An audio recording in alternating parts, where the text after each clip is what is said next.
One of the most anticipated debuts in Astros history is moments away as the George Springer era begins next.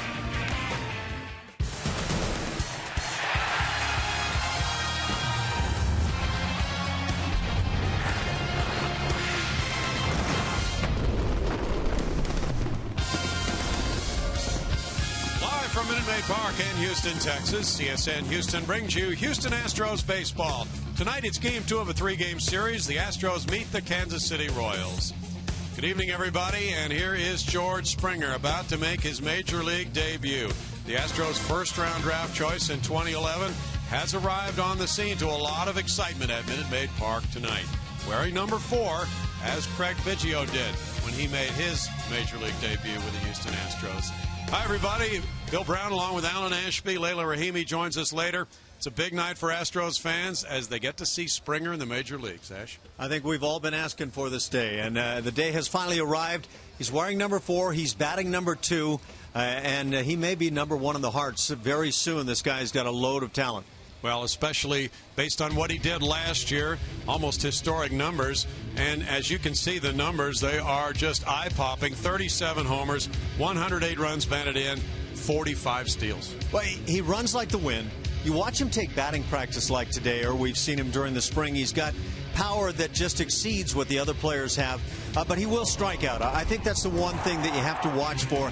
Big swinger. He's very aggressive with every swing he takes, but he can drive the baseball. This a game winner in spring training in the 9th inning for the club, and a fun day. He really wasn't hot at that point. He got hot later as he went through spring training. This in San Antonio, and he was really swinging the bat well, able to fight off a tough pitch down and away, loop it in for a base hit, and then when he gets a pitch he can turn on, he will bust it. Great power to center field toward the gaps either direction, and again, he can really run. Very, very talented young player. And last night, Brownie, not too bad a night. This was in Colorado Springs, playing for Oklahoma City. A grand slam for George Springer. He had 3 hits. He scored 4 runs. He drove in 4. And so his numbers for 13 games were also just terrific there this season. But now he's a major leaguer. What are your expectations? Well, I do think he's going to strike out a bit. He tends to stay on the backside a little bit. A big swing, big swingers that hit for a lot of power. I think traditionally will strike out, but I think you'll enjoy what comes in between. I really think if you give it a little bit of time, you're going to see some power off this bat, power that is not displayed by a lot of guys around the major leagues. He'll steal some bags. He'll beat out infield hits. He's just a very talented player, and I think as a right fielder, he's going to do just fine. Well, you're about to see it all unfold as George Springer is getting ready for game number 1 as a Houston Astro. Stay with us. We'll be back with more coming up in just a moment.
On Comcast Sportsnet as we get set for Game 2 between the Royals and the Astros here from Minute Maid Park.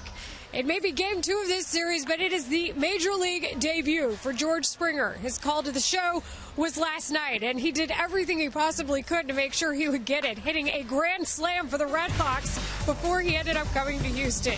Here is the vitals. He's 24 years old, drafted in 2011 by the former Astros GM Ed Wade. The Big East Player of the Year out of Connecticut, the Texas League Player of the Year, the All-Star MVP, and also the 2013 Minor League Baseball Offensive Player of the Year. All of that while also playing in the Futures game. And for a manager's perspective on this, lucky enough to be joined by Art Howe. And Art, obviously a huge day for the Astros. How do you tell a kid like Springer, who's got such potential, to play within himself today? Well, first of all, it's exciting that they're bringing him up when he's hot. You know, that's the first thing you want to do as an organization. Bring a player up when he's swinging the bat good so he feels good about himself. But from my experience, I always just told the kid, just keep doing what you've been doing. You wouldn't be here if you weren't, producing down there. And, in the big leagues, they even throw you more pitches to hit. So be ready to swing the bat and have fun playing. Be relaxed. And you're just 1 out of 9 guys on the field, so don't try to carry the whole club. That's the thing, because 37 home runs to go along with 45 stolen bases. First time since 2009 that someone had done that in the minor leagues. That's pretty exciting. This kid can do it all. He's certainly a 5-tool player. And, they're hitting him in the number 2 hole today, give him some chances to get some pitches to hit, with the middle of the order behind him. But I was watching him in batting practice here today. This kid's got some super power. I mean, he was hitting the ball out of dead center field here during BP. And in BP, you have to generate all the power yourself. When you think of great debuts in baseball and just of players who had this kind of potential, who comes to mind for you? Wow. I hate to have that kind of pressure on kids coming up. But, there's so many through the years that have been so good.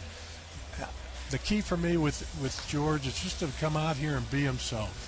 It's easy to say that, and he's going to feel some pressure, but the Astros are going to give him every opportunity in the world to succeed. They know what they have on their hands. They have a kid that's got a chance to be a special, special player.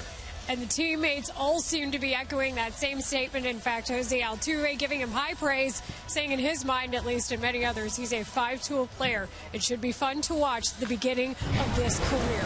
Coming up, the Astros still have a game to play, of course. Dallas Keuchel taking the hill, coming off of a great start over Toronto.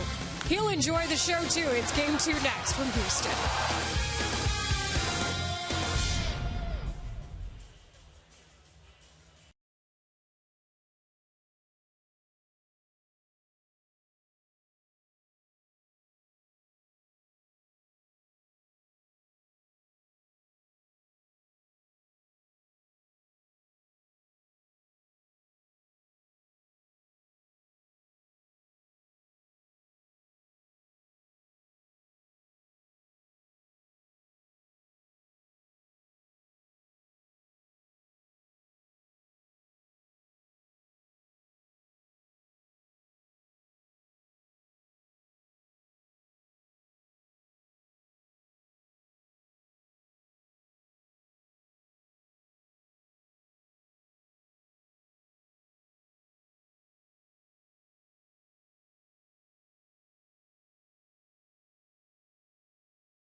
taking his position in right field. That's a position he has learned in spring training and the first couple of weeks at AAA Oklahoma City this year.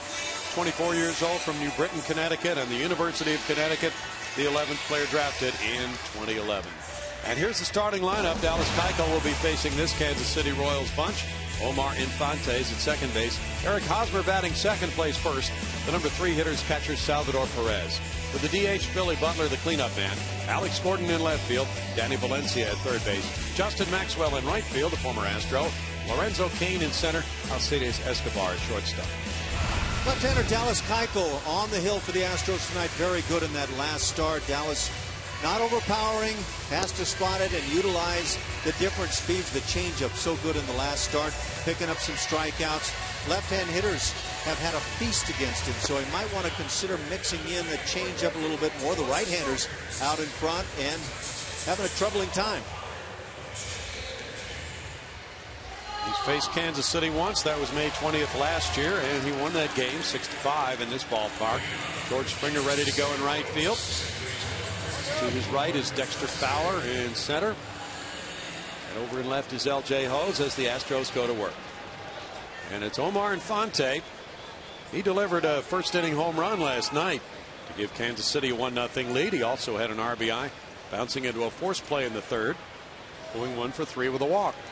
297, 1 homer, 4 runs batted in for Omar Infante. Infield shift is on. And he shoots one up the right field line, but it goes out of play for strike 1. 63 degrees at game time on a cool, pleasant night at Minute Maid Park. It should be warming up gradually the next 2 days. Infante takes it from Keuchel. That makes it a 1-1 count. And that is Dallas Keuchel's record. He's 1-1 for his first 2 starts with a 3.75 ERA. Just off the outside corner, Ron Culpa is the home plate umpire. He's calling it ball 2. Infante, a .318 hitter for Detroit last year, signed a 4-year deal for $30 million with Kansas City this season. He pokes that one, and that will go into center field. There's nobody there with the shift on. Leadoff single by the second baseman. Defensively for the Astros tonight, behind Dallas Keuchel in the outfield, left-right. Good for L.J. Hose. He's getting a chance now to play. He'll be in left field. Dexter Fowler in center. And guess who? George Springer's in right field. We'll get that first peek, and I think it'll be a very good one. In the infield, Pat Dominguez and Marwin Gonzalez on the left side. Jose Altuve. Jesus Guzman on the right side. Jason Castro behind the dish. Springer in right, moving a little bit more toward the line as Eric Hosmer bats. Hosmer had 2 hits, drove in a run, drew a walk last night. Keuchel delivers, and it's ball 1 to Hosmer. You know, I've talked about how when you have these shifts on, I think it's important to pitch to the shift. Some people don't feel that's the case. I do, and that's exactly what Infante took advantage of with a pitch away. Hosmer swung at it. That makes it 1-1. Hosmer's 2 for 3 against Dallas Keuchel. Royals, like the Astros, slow out of the gate offensively. The Royals are dead last in runs scored in the American League with 36. But they won last night 4-2. That's ball 2. Very much a tighter strike zone tonight than we saw last night, for example. Kansas City snapped its 3-game losing streak with a win last night. Royals are 5-7. That's away for ball 3. 3-1 with Perez on deck. Ned Yost in his 11th major league season overall was with the Brewers before he joined the Royals in 2010. He's been quickly moving up on the all-time Royals win list. He's in 4th place right now. 28 shy of catching Tony Muser, who was 3rd with 317. Bounced, and that's through the left side and on into left field for a single for Hosmer. First and second, nobody out for the Royals. Again, pitched away, hits a ground ball right through the straight up shortstop position. So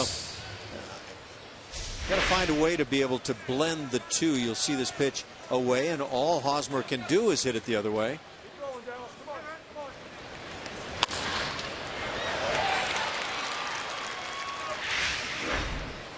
Now it's 24-year-old Salvador Perez, the Royals all-star catcher, who had a magnificent season last year. Perez is in the top 10 in batting average in the early going in the American League. .325 average, .438 on base percentage, and .475 slugging for Salvador Perez. Perez was 1 for 4 last night. His hit was a double to left field. Altuve shades up the middle.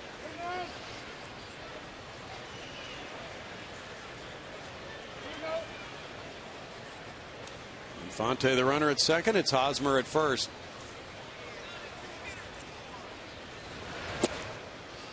And Keuchel delivers. There's ball 1. Lucas Harrell was the starter last night. In 5 innings, he allowed 4 earned runs, and then after the game, he was designated for assignment, which gives the Astros 10 days to either trade him or release him. Double play ball. Down on a knee, Marlin. He feeds Altuve, and then the one-hop throw dug out by Guzman for a 6-4-3 double play. Infante to third, 2 outs. That's a double play you have to get. Another straight-up ground ball, and VR right there to get it started. The throw, like you say, Brownie, in the dirt from Altuve, but Guzman with a fine play to get this double play, and now a chance to get out of the inning.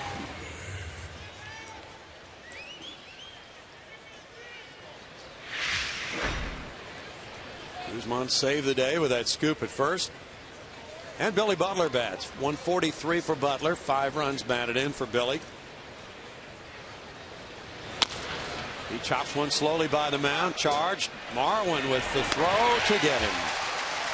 And it's no runs, 2 hits. A man stranded at third. George Springer will follow Dexter Fowler to the plate in the bottom of the first.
Well, the Royals threatened, but they came away with a 0. Now the Astros lineup card is presented by Jack in the Box. Here's a new look for Houston. Leadoff man Dexter Fowler in center field. The newcomer George Springer's in right. Jason Castro, the catcher, bats third. Cleanup man is second baseman Jose Altuve. Jesus Guzman at first base. Mark Krause the DH. Matt Dominguez at third. LJ Hose in left field, and Marwin Gonzalez the shortstop. On the mound for the Royals tonight, right-hander, a veteran, Jeremy Guthrie. He's 35 years of age, 2-0. Fine start on the season, ERA at .355. Part of what really is a veteran starting staff, other than the guy we saw last night. Fowler shoots one high to center field. Lorenzo Cain is back. 1 pitch, 1 out for Guthrie. And now George Springer makes his way toward the batter's box for the first time as a major leaguer. Now you can hear the anticipation here in Houston. And I think when it's all said and done, this guy is, well, he certainly has the capabilities to be an outstanding player. And there's his father. Father George His mother Marie are here today from Connecticut. Jeremy Guthrie's pitch is ball one. Springer had a big night last night. 353 at Oklahoma City. 3 homers, 9 runs batted in. Gaudy numbers. He shoots one, and there's a diving play by Escobar. One hop throw to first, and he got him. And Springer, as Escobar made a sterling play, is thrown out. His first major league at bat. Well, that's bang bang down at first base. That's kind of tough for your first major league at bat, but you get a glimpse of the speed of Springer going down the line. He can really run once he gets it going.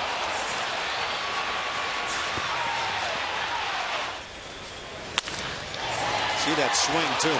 That swing will produce some launch jobs. Now Jason Castro is back behind the plate tonight. Been bothered by a foot injury, but he did DH last night. There's strike one. 179, 2 homers, 4 runs batted in for Jason. He was 1 for 4 in last night's game with those numbers for the season. The pitch is high from Guthrie, who started the Royals home opener and beat the White Sox April 4th 7-5 for his first win of the year. Last time out he beat Tampa Bay in Kansas City. And he hit him with a pitch. With 2 outs. So Guthrie, who has won both of his starts, has a base runner, and Altuve will bat. By the way, we got a glimpse at shortstop of what Alcides Escobar can do. What a great play. Just a little grazed job. I think Castro's just fine there. He's had a lot of balls coming his way, whether by a pitch from the pitcher or off his own bat. He really has. Guthrie just turned 35 last week. He's 2-1 lifetime against Houston. Jose Altuve batting .269 with 6 runs batted in. That's a liner to right field. Coming in Maxwell. Maxwell fields it on a bounce. Castro into second on the Altuve single.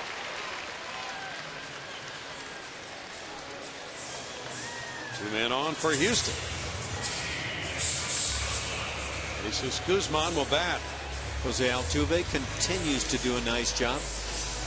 He can utilize right field extremely well. Guzman signed with Seattle at age 16. He's put together a 4-game hitting streak, .269, 2 homers, 3 runs batted in for Guzman. Got to start Sunday at Texas. Got a hit in that one. And he has started all 5 games against lefties, but getting the call tonight against the right-handed Guthrie. He dials up an 83-mile-per-hour breaking pitch for strike one. Guzman making his 8th start of the year, his 6th at first base. He started a couple in left field as well. Mark Krause is on deck. It's 1-1. Watching that delivery from Jeremy Guthrie. If he does that with George Springer, for example, on base and others, pretty good chance to run. Guthrie has 72 major league wins, 89 losses. That comes in a floater at 86 to make it 1-2. Guthrie twice has been a 17-game loser, once with Baltimore in 09 and again with the Orioles in 2011. He was a first-round pick of the Orioles in 02, the 22nd player drafted that year. Grounded to third. Valencia takes care of the third out. No runs, a hit, 2 men left, no score.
Major League debut day. And we talked to George before the game, and here's what he had to say about when he got word that he was going to the show. His manager, Tom Lawless, in Oklahoma City, told him. You know, once it kind of set in, I put my head in my hands and just was in shock. I was in awe. And, you know, I was able to go call my dad and mom, but wasn't really able to stay calm when I was talking to them about it. You know, it was just extremely emotional phone call for me. Springer visibly happy to be part of this team, and he made sure he wanted everyone to know he is just one of part of a team. He didn't want to think that this day was all about him. We, of course, focused on it. How could we not, guys? But it is a special day and one we're happy to be a part of. Astros fans have been waiting for this day. 0-0 after one. We go to Alex Gordon in the second inning now. Leading it off at 250 with a homer. 9 runs batted in for Gordon. Gordon was 0 for 4 last night.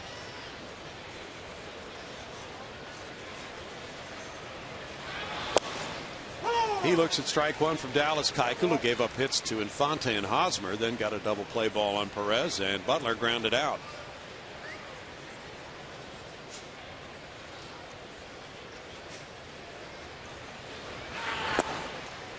Keuchel goes to a 1-1 count. Dallas in his major league career has won 10 and lost 19 with a 5.13 ERA. This is his 41st major league start. He's appeared in relief 9 times. It's 2 balls and a strike. This is game 2 of a 3-game series, the finale of this very brief homestand. Tomorrow night at 7:10 matches Scott Feldman and James Shields.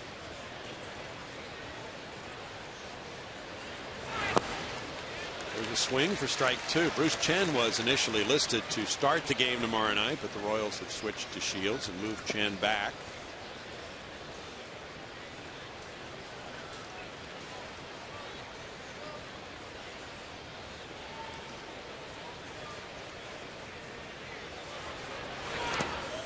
The dirt for ball 3, and it's a full count.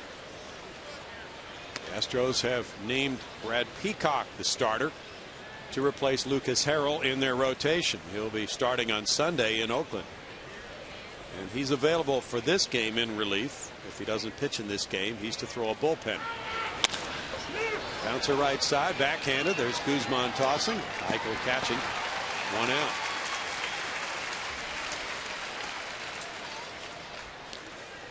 Keuchel inducing ground balls early. That would figure to set up a nice night. Well, he's been a ground ball pitcher throughout his career. One of the tops in the league, in fact, in his time in the American League. Now Danny Valencia is the batter. In fact, all 5 hitters have put it on the ground so far. Danny's from Miami, went to the University of Miami, 30 years old. Drafted by the Twins in 06. Not biting on that one. Ball 1. Lefty hitting Mike Moustakas played third last night. He's sitting this one out. Valencia's 1 for 8. Valencia last year played for Baltimore, where he hit .304 in 161 at bats. He tops that one foul.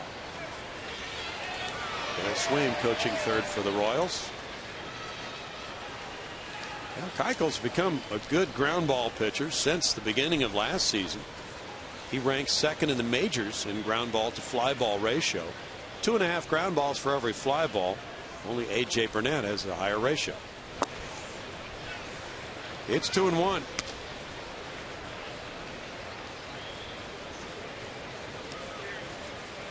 Astros starting pitchers had a good run. It was spoiled a little bit last night.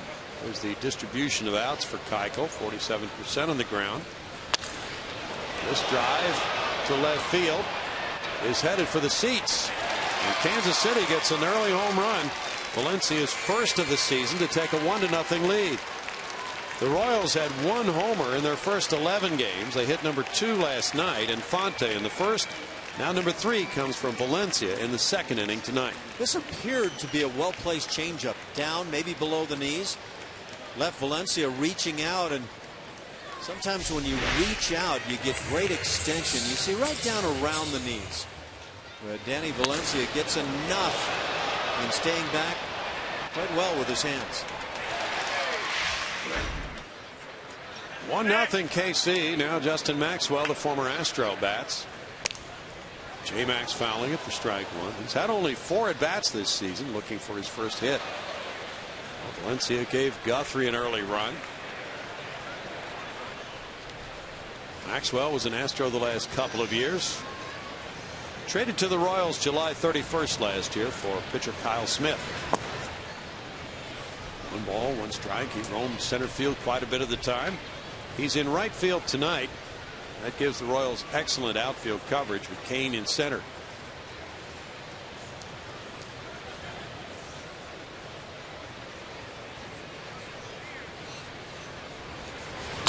Maxwell on the ground, knocked down by Guzman. He will go to first with a slide and beat him. 2 outs. Jesus Guzman to this point has shown that he's got some pop in the bat, and he's played well at first. Guzman handled that one. Now it's Kane coming up. This requires that ability to stay in front, to make the play to begin with, and then some good hustle. Might want to keep that foot from going up and over the bag on that type of play. Yeah. Lorenzo Cain at .342 is 8th in batting average in the American League. He's driven in 4. He was 2 for 4 last night. He takes strike 1. Terrific center fielder. He's had 4 multi-hit games so far this year. And he's hit .333 in his career against the Astros. And bounced up there for ball 1. The Astros pitchers had put together 4 straight outings of 7 innings or more, and with an ERA of 1.61 in those 4 before Harrell gave up 4 runs in 5 innings last night. Keuchel a part of that with his game at Toronto, an excellent one. 1-2, 7 innings, 1 run allowed by Dallas against the Blue Jays on the road.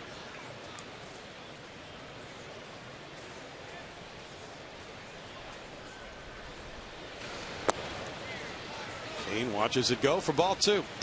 Keuchel from the University of Arkansas, native of Oklahoma.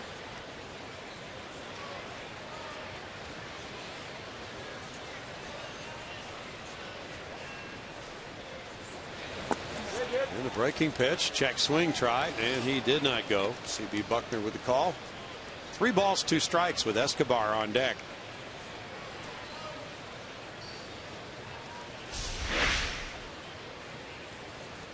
That bat gets right in that zone where you're going to get some and lose some.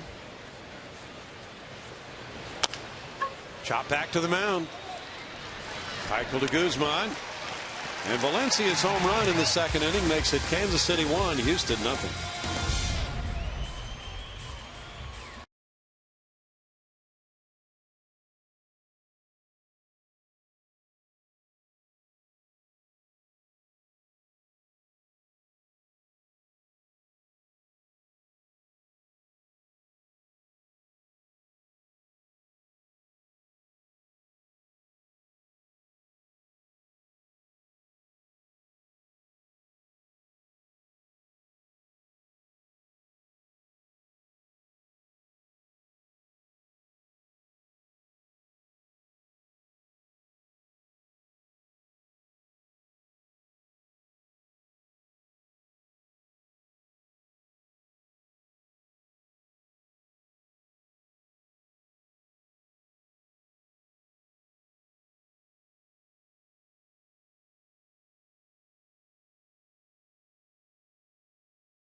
Is presented by Jack in the Box. Head to Jack in the Box and try the new Jack's Blazing Chicken Sandwich. It's Jack's hottest sandwich yet. 1-0 Kansas City here at Minute Maid Park. Bottom of the second inning. Mark Krause will lead it off for Houston. These fans waiting for a Houston breakout with the bats. The Astros have had a lot of slumping hitters. Krause takes, and there is strike one at 92 miles per hour from Guthrie. 120 batting average from Mark, who started spring training with a flurry of hits. Guthrie runs it away from him, and it's a 1-ball, 1-strike count. Now trying to recapture that feeling from early in the spring. Started 0 for 15 during the regular season. And there's a looping line drive hit to right field by Mark Krause.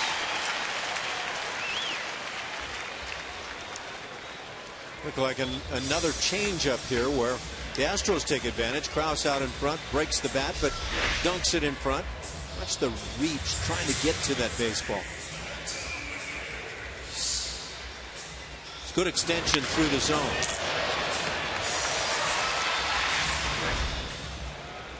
Matt Dominguez has a base runner and a 5-game hitting streak. Throw goes over on Krause. Dominguez has 2 homers, 2 doubles, and he's driven in 4 with a 196 average. The shortstop heads into left center field. Alcides Escobar. That's 1 out for Guthrie. Guthrie will challenge the hitters, and he came right after Dominguez, who had a big swing, and it's part of what leaves Guthrie giving up a lot of long balls. 30 home runs allowed last year in 211 innings by Jeremy. He's from Roseburg, Oregon, went to BYU and Stanford. L.J. Hose is going to get a look in left field, especially concentrated look here the next week. Bo Porter said 267, 1 homer for L.J. Robbie Grossman, as you know, was optioned to Oklahoma City after the game last night. And what had been a platoon in right field between Hose and Alex Presley now becomes the arrangement in left field. But against some right-handed pitchers, Hose will play, as he is tonight. And Presley's in a slump right now. Hose is being given a chance to gain a little more playing time. I thought late last year L.J. Hose earned an opportunity to get a chance to play, and I think it's just a nice thing for L.J. to get this chance. When you do get the opportunities, you've got to seize them. 1-2 to the man who was traded in the Bud Norris deal by the Baltimore Orioles, along with the talented young pitcher Josh Hader. Hader's off to a nice start in the desert out in the California League for Lancaster.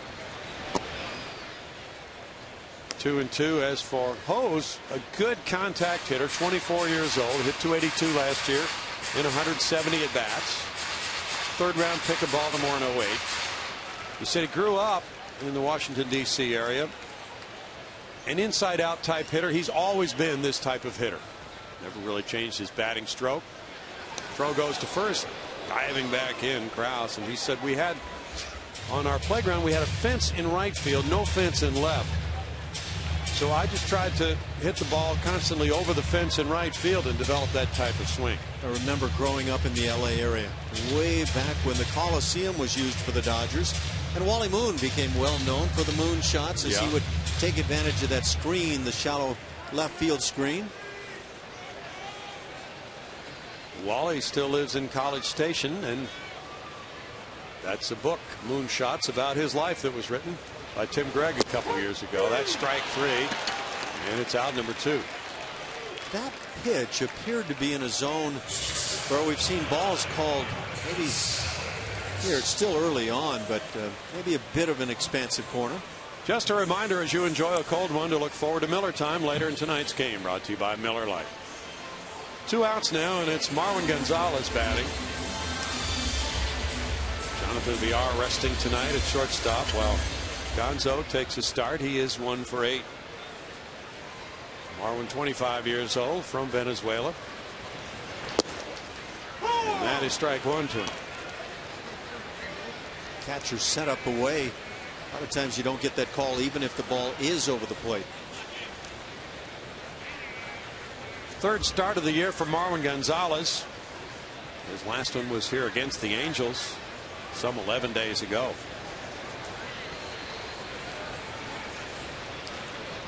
Ball's time. The Astros have won 5 and they've lost 9. Brief homestand of 3 games for Bo Porter, then on to the West Coast. 1-1. Well, the media was out today to cover the arrival of George Springer. Lots of cameras, microphones, notepads surrounding Bo Porter, Jeff Luhnow, George Springer, and others. I think one of the more exciting days around this ball club here for some good time. Yeah, there was a real buzz in the ballpark. 2 balls, 1 strike. Let's take a look back a few hours ago. Here's the scene around George Springer gathered on the field. The media representatives in a group interview with George there talking. Guthrie gets a swing and a miss, and the count goes to 2-2. Guthrie last year was 15-12 for the Royals with a 4.04 ERA. He gave up more hits than anybody in the American League, 236. He worked 211 innings. Gone 200 innings or more 4 times in the last 5 years. In the air to left field, headed for the big wall.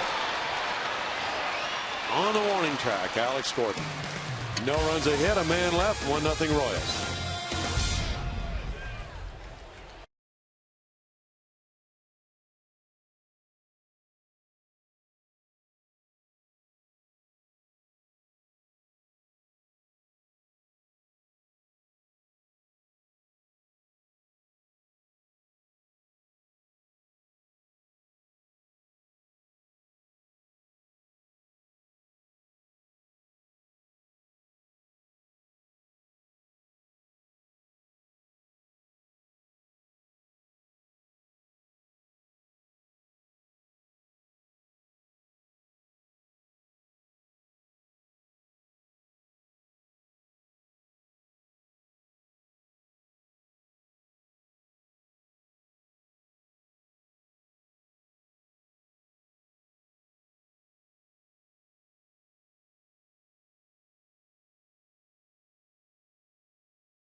Third in Houston, and it is time for Comcast Business Inside the Game. It is brought to you by Comcast Business. And look at Dallas Keuchel's improved off-speed pitches against righties. 2014, denoting the blue. 2013 is the orange. Keuchel throws that slider and also a changeup. And look at the whiff percentage, 56 this year. Also, slugging percentage way down, 250 from 494. Just another way, guys, that Keuchel has improved. We've seen it on the field, and here's the numbers to back it up. And Dallas very competitive in that Astros rotation. And Brett Oberholzer, a pair of lefties. Back to the right side tomorrow night as Scott Feldman is on the mound for his 3rd start. Escobar leads it off in the 3rd. Looks at strike 1. 225, no homers, 3 runs batted in for Alcides Escobar, who was 0 for 4 last night.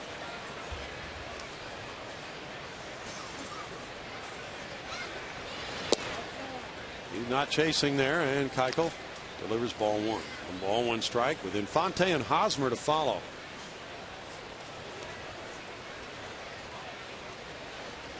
It's like a bit of an adjustment defensively for the Astros now. 1-2. More straight up.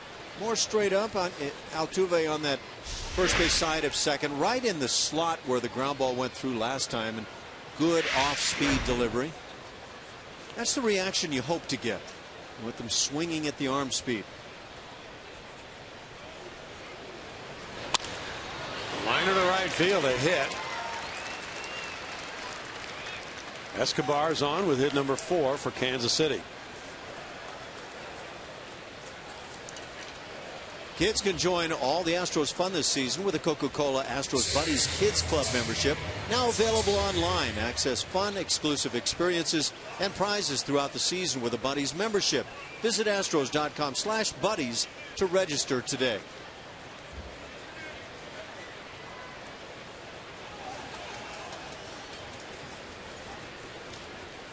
Infante's the batter. Infante singled to center in the first inning. That's when Altuve was pulled around to the shortstop side of the bag, and he rolled it to Jose's left. He looks at ball one. I was playing the part of the clairvoyant. I was just a bit ahead. You're allowed. Wouldn't you like to be a clairvoyant in sports? I'd like, well, that wouldn't be bad. I'd like to be able to go back and change some things that come out of the mouth occasionally. 2 balls, no strikes, wouldn't we all?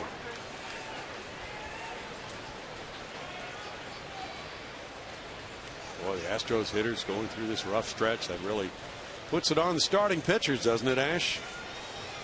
The starters have been better than the bullpen to this point. It's not the way it was anticipated, I wouldn't think, coming out of spring training.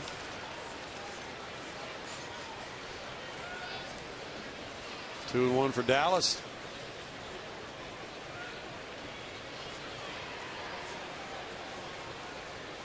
You'd love to have that starting staff stay healthy, number one, and pitch well throughout the season.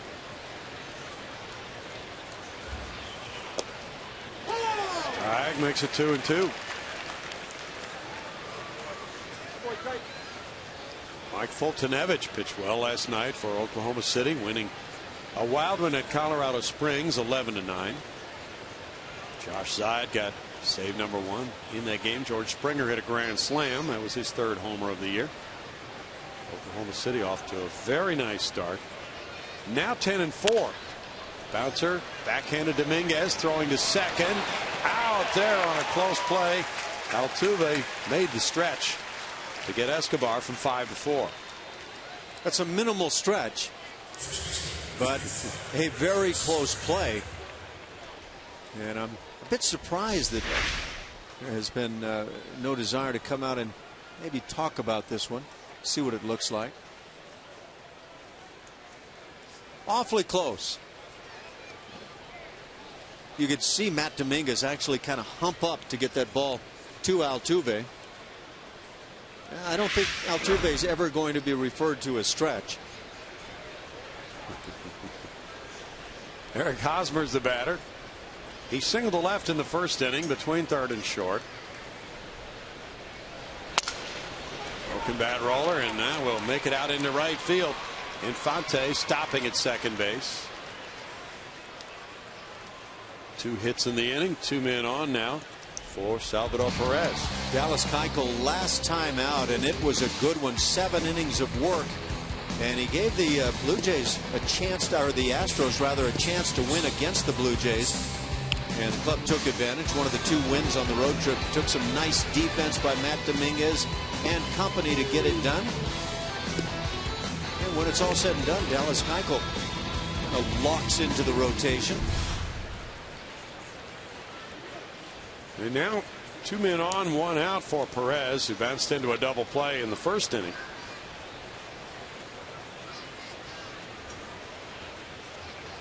Quite a year for Salvador Perez, including a 3.7 WAR, wins above replacement player. One of the top young talents in the game. Strike to Perez. He had knee surgery as well. Oklahoma City won today again in Colorado Springs, 8-6. The Red Hawks are 10-4. Jonathan Singleton hit his 5th home run and was 1 hit away from hitting for the cycle. Gonzalez, Altuve, and Guzman again. 2 double play balls hit by Perez in the game. Royals 1, Astros nothing.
I want to take a moment to tell you about In-Game Live on CSNHouston.com. Just go to the website, and there it is. You'll find all the stats you need to know about every single player, including George Springer, including all the different sweet spots they have, where they like to pitch at a certain part of the plate, every single stat, every single average. You need to know it's right there. Which brings us, by the way, because it is Springer Day, to our Twitter question. What kind of impact do you think George Springer will have on the Astros in this, his rookie season? Tweet me at HoChenCSN and please elaborate, because I'm choosing the best tweets to read on TV later on in the game. That's HoChenCSN. Bill Brown, over to you. Thanks, Howard. It'll be interesting to see what the results are. Dexter Fowler, the batter. Fly ball out to center field. Lorenzo Cain with the catch. And twice Fowler has picked on the first pitch and hit it out to center field both times. I think that's one thing we'll continue to see from Dexter. He is an aggressive hitter, likes to go after that first fastball. George Springer rounded out to shortstop, and Escobar really made an outstanding play to get him.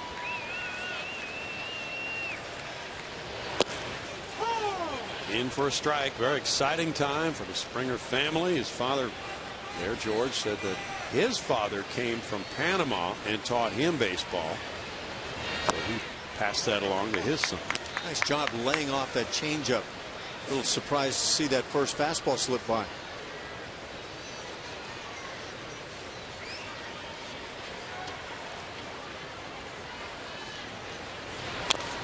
Enos Cabell was kidding him before the game on the field, and he said, George, if you let a fastball go by, I'm going to be sitting up there. And he pointed to where the box is. And he sits. I'll be throwing things at you. Yeah. There he is. I heard part of that conversation. Enos means it too. He is a fun guy. Off the plate for a ball. Well, the idea is to stay aggressive, and George is a very aggressive type player. One of the things that is said about George Springer is that he doesn't swing at a lot of bad pitches. He'll just swing through some good ones. Nice job again. He's laid off a change, a slider, and a change out of the strike zone. That's not easy if you're starting early. He does walk.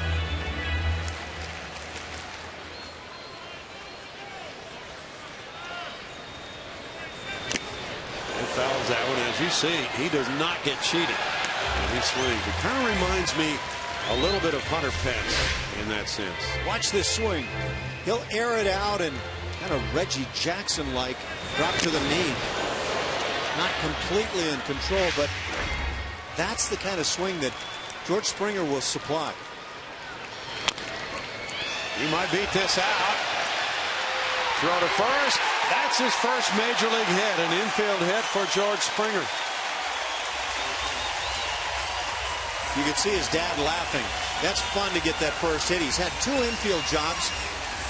He was so close on the first one, and now this line drive that he'll tell his kids and grandkids about someday earns him his first knock in the big leagues.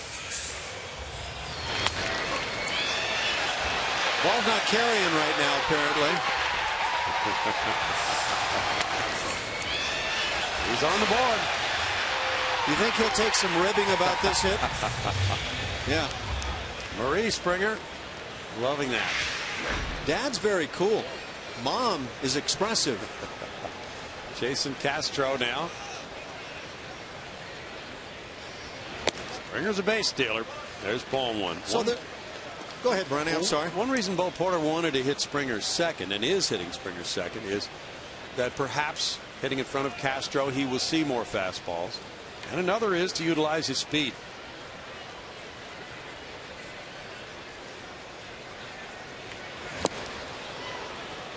Well, there goes that pressure of getting the first hit. It's out of the way. And you can actually have some laughs about this kind of a hit for your first one. I'm sure teammates will be very encouraging. How about that percentage? 85 for 101. Yeah, he can run. He's tall and lanky, and usually that means that the first stride or two may not be as quick as a guy. And we were talking about Delino DeShields Jr. and how tough he is to throw out on the minor league level. There's some speed coming, but George Springer is the first part of that speed, and he can really go get it.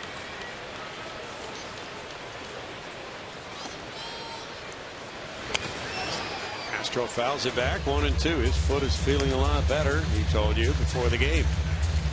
Yeah, he's had a lot of pain with that toe. Had to have it, I don't know what you call it, but they stick the hole through it so you can release the blood. And it's a great relief when it finally happens, but those moments up to that point are not a whole lot of fun. Whatever they call it, it sounds painful. Take a screwdriver and stick in the toenail. I've had it done with where they'll actually heat up red hot a piece of a little metal piece, whatever you choose to do it with, and just have it burn right through the nail. That's kind of delightful as well. Oh boy, nothing like a spa day. Hanging with my buddies here, and we're just going to stick something through my toenail. The soldering iron. Tap to first base. That's a foul ball. Home plate umpire made the call. Hey, how about the heads-up work of Springer at second base right there? He's not going to get off the bag until somebody tells him to do so. Somebody in an umpire's uniform, and that's good work. You bet it Go is. to the bag hard, stay there. Don't let anybody deceive you. People are free to use the term rookie mistake. Sometimes I think it's way over applied, but George is not going to allow somebody to use that. Although you could say, well, maybe you want to slide, go hard in there and pop up if possible.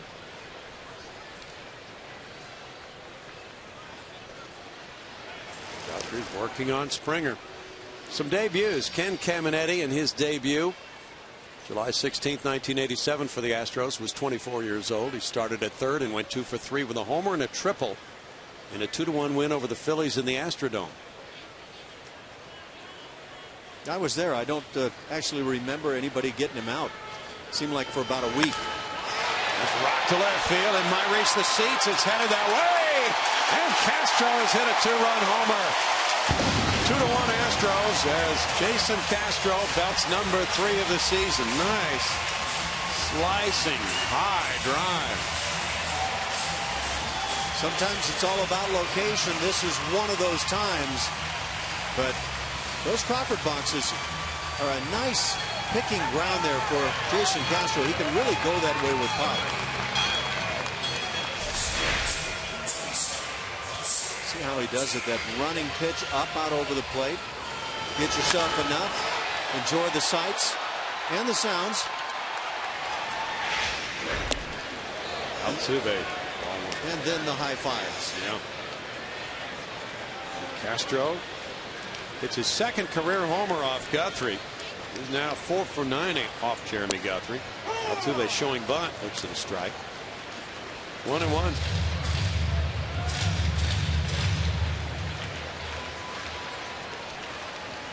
Been a real quiet start with the bat for Jason Castro, as it has been for a number of Astros uniform wearing fellas, but that's 3 home runs now already. Yeah.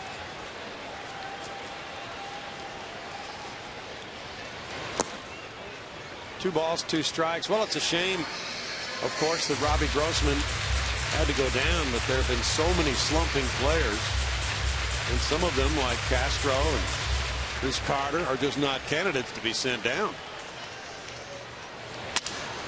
Broken bat roller in the hole. Whoops! Off the glove of Escobar. He looked up and peeked at Altuve. Altuve reaches.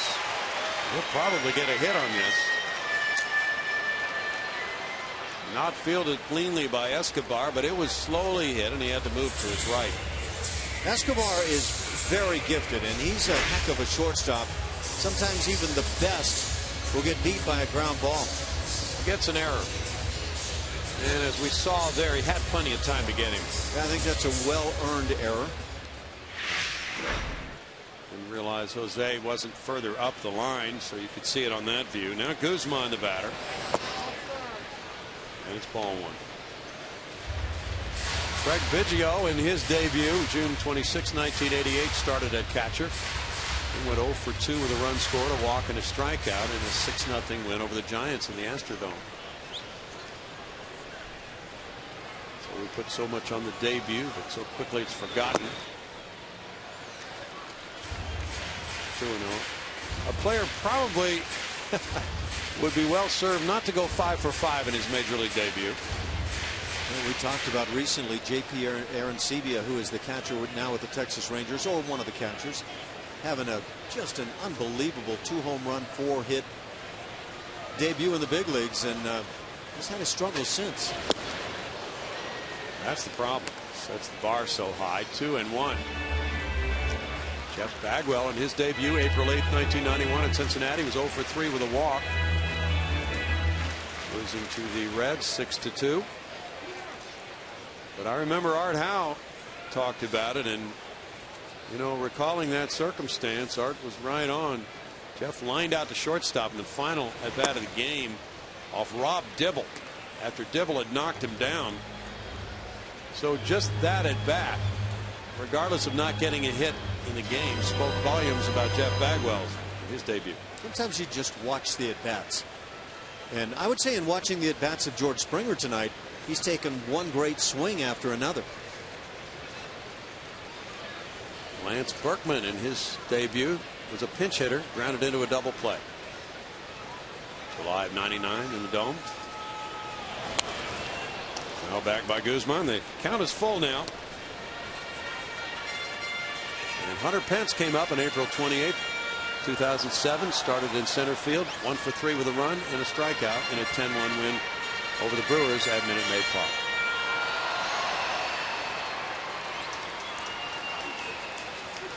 Castro had a hit in his debut. Altuve had a hit in his debut. Altuve goes. It's popped up foul. Hosmer hustling over near the seats, turning. Good try by Hosmer. Still a full count. And not so busy that he couldn't have a nice conversation with one of the fans. Good young player. You take your shot. You get to the wall and reach in. Might have had a shot at this ball. You know, the angle was tough for him. He was looking over his shoulder, running away from home plate. He's one of the 3 Gold Glovers on this Kansas City Royals club. Runner going, and it's a swing and a miss. The throw drifts on into center field. Altuve pops up and heads for third base. The strikeout was out number 2, but Altuve got his 5th steal in as many tries and continued on the throwing error by Perez, who's talking it over with the catcher, with the home plate umpire rather. So did he brush the hitter with his arm? Is that what they're talking about? Salvador Perez thought that interference should have been called on the play, and we'll get a little better peek and see. But Perez just dropped to a knee to throw, and I would agree that Jesus Guzman walked across that hitting area. Is that interference? I think you could easily make the argument for interference, and I think you can see where Perez is coming from. Ron was shaking his head. No, it was not. A lot of umpires will say make contact. If you throw and you don't make contact with him, we're not going to call it. But if you make contact, then you'll get it. Now runner at third, and it's Mark Krause batting. This ball good for strike one. So Altuve is 5 for 5 in base stealing this year, and the Astros are 9 for 11 as a team. Good percentage. 1-1. Krause single to right in the second inning. Keuchel now has some run support with a 2-1 lead. Infield shifting around. Escobar is just on the third base side of second. Oh, Altuve took off. Here's Guthrie. He ran right at him. That was fun. Guthrie needed his third baseman, but playing deep, Danny Valencia couldn't get involved. This is pretty heady right here.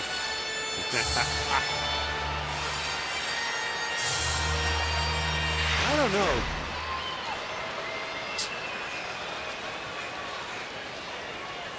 Looked like Guthrie was in the windup mode, and if he started at all toward the plate, that move was not possible.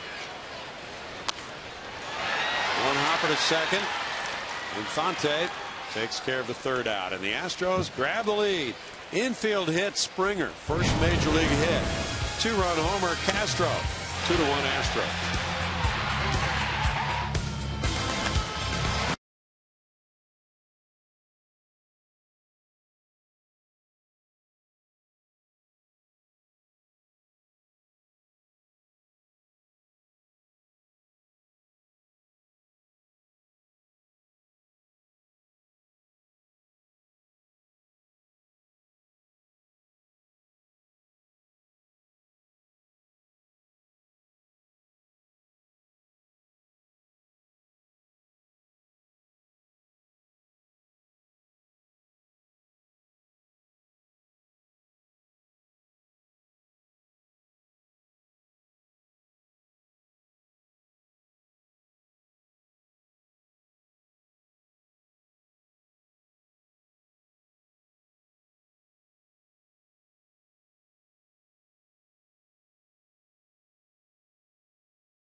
Run by Jason Castro. George Springer has his first major league hit. And there was an intriguing play with Altuve at third base. He bluffs down the line. Guthrie's in the wind-up mode. He did exactly what he needed to do. Wasn't sure if his first move was any kind of body move toward the plate. If he had done that, he would have had to have made the pitch. But what he did was he picked up the right foot directly off the rubber. That was perfect from Guthrie. Strike one to Billy Butler. 2-1 Astros. And it's a 1-1 strike count with Gordon and Valencia to follow in the Royals' fourth inning.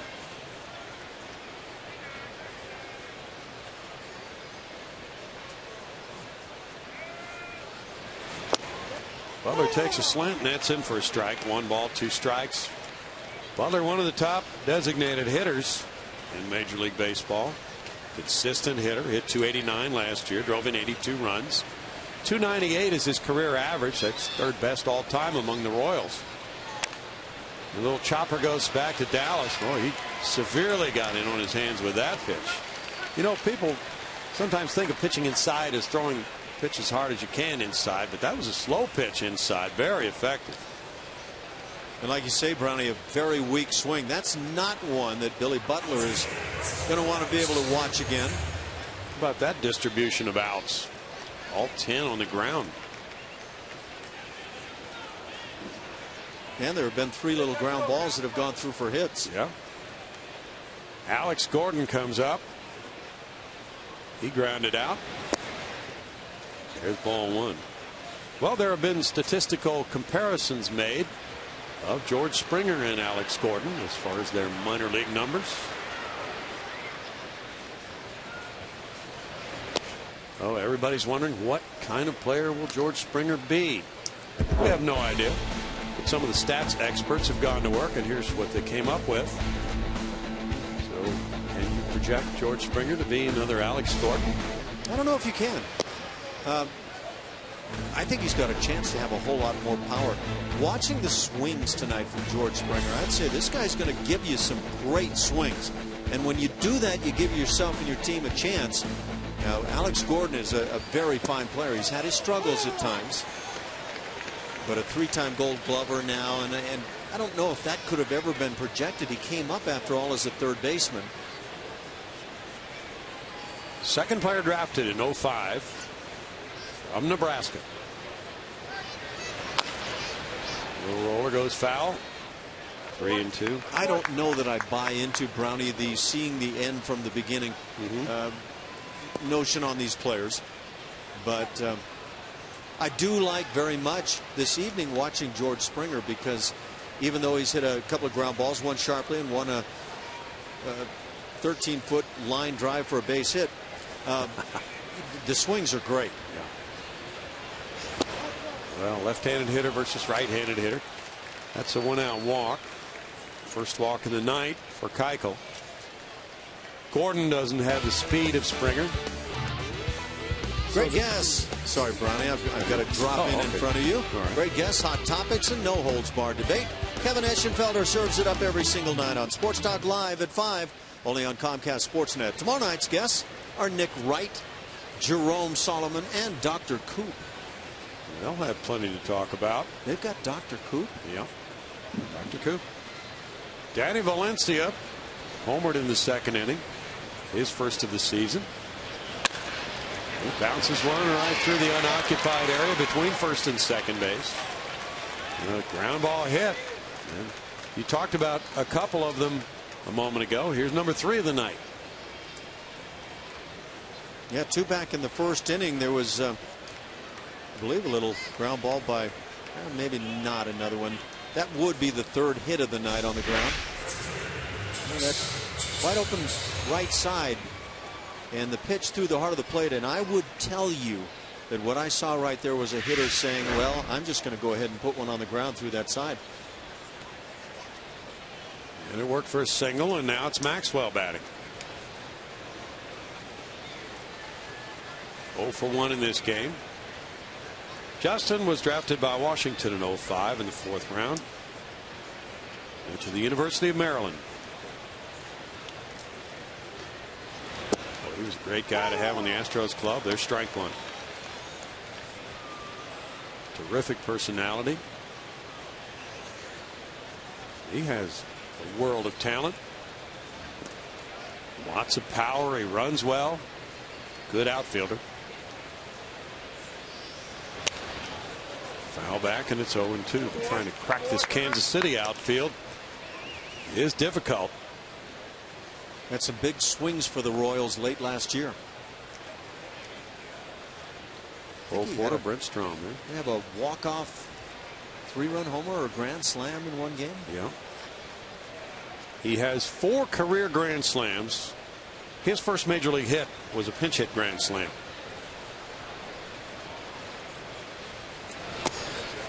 That gets away from Castro's foul ball. And still 0-2.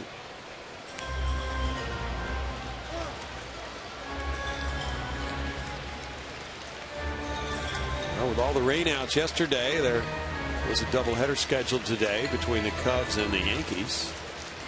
In game one, the Yankees blanked the Cubs 3-0. Masahiro Tanaka led the Yankees.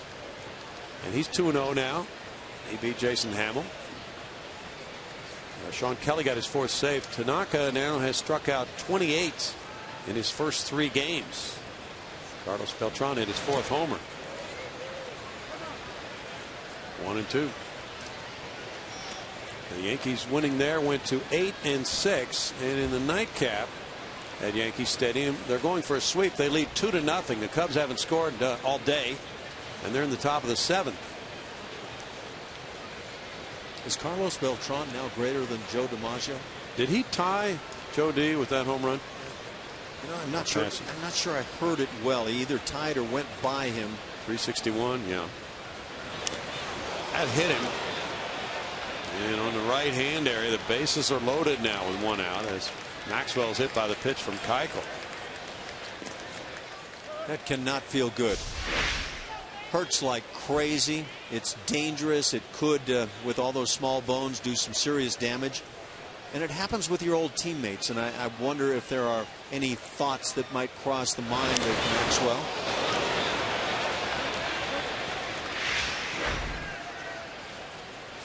Rusty Kuntz, also a former Astro coach, down there at first. Now bases loaded. Anis Lorenzo Cain, he grounded back to Dallas Keuchel. In game 2 of that twin bill, it's Michael Pineda going for the Yankees. He went the first 6. He's out of the game now. And the Yankees having quite a day of it on the mound against the Cubbies. The Yankees are hanging in pretty well despite their injuries. And the Red Sox are faltering out of the gate. World champions, the same record at the start of play today as the Astros. Strike call. John Farrell got fined for his comments about the replay system. Got tossed from a game the other day.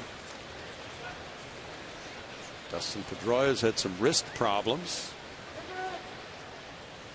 They seem to be missing some of the guys who were mainstays for them last year. Gordon's at third, Valencia second, Maxwell first.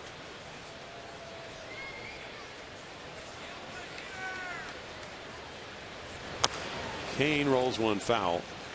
It's 0-2.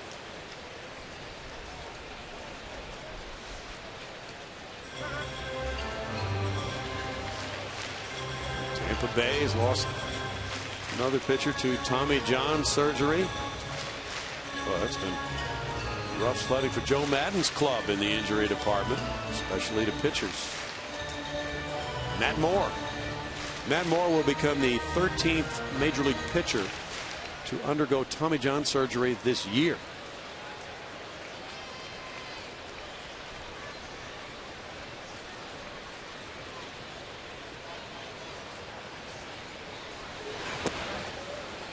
Good play there by Castro. 1-2. Dr. James Andrews, the noted orthopedic surgeon in Alabama, calls the arm situation with all those Tommy John surgeries an epidemic, not only for major league players but youngsters. Of course, the surgery's been going on for some time.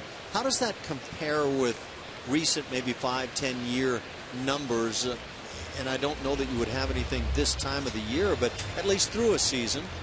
Last year there were something like 26 Tommy John surgeries all season for major league pitchers. So it's way ahead of that pace. The year before there were maybe 36. Wow. Well, you can see why general managers are rounding up all the pitching they can every winter. Still 1-2 as Kane goes down on that one. And it's not like every time a guy has Tommy John surgery it's over. There are a number of guys playing Major League Baseball that have had 2 of those surgeries. But they are much more effective than the shoulder surgeries, that's for sure. Right. But in one article, Dr. Andrews seems very concerned that pitchers, when they're having problems, would want to rush to have that Tommy John surgery done before they try to rehab. And he points out there are risks to surgery. Roll to the right side. There's Guzman with the tag. He got him as a run came home.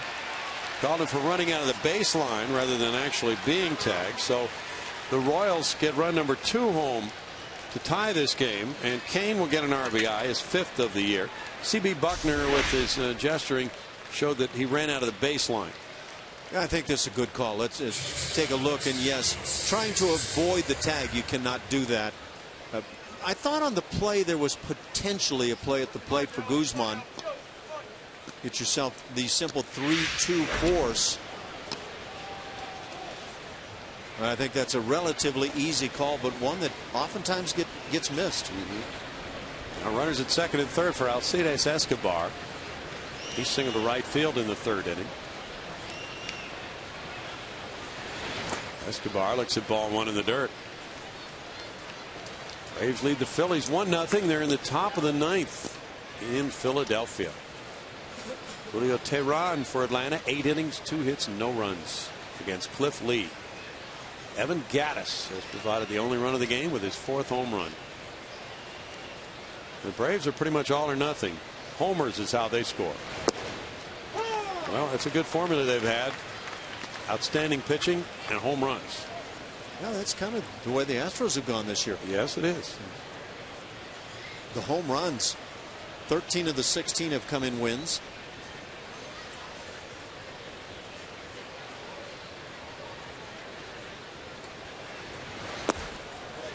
It's 2 balls and a strike. Well, so much attention, of course, around baseball by the fans for the first 2 weeks. Everything's magnified. So teams that aren't performing in one area or another get typecast after 2 weeks of a 6-month season. And it can all change very quickly. Keuchel gets a swing and a foul tip to make it 2-2.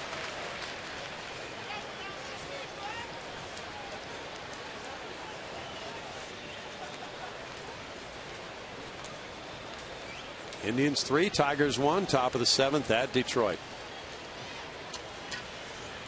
McAllister for Cleveland, Anibal Sanchez for Detroit.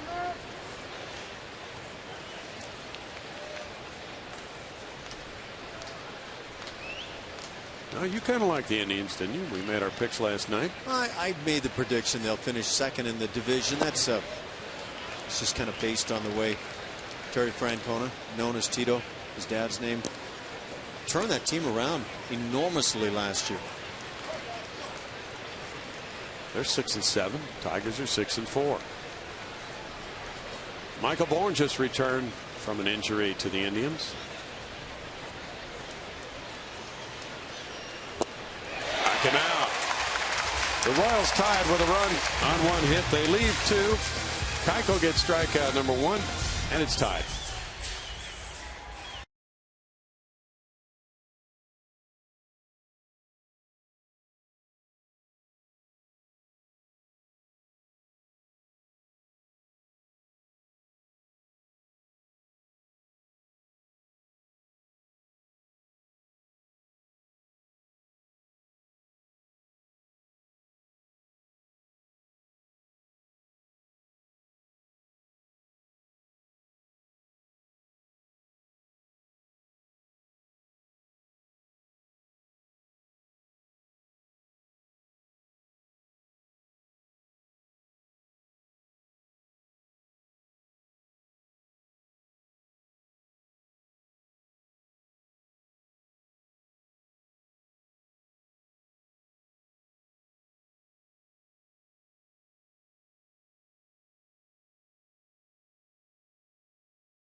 We are in the bottom of the fourth, and it is now time for you to tweet your photo using hashtag AstrosFanPhoto for a chance to have it shown in an upcoming game telecast.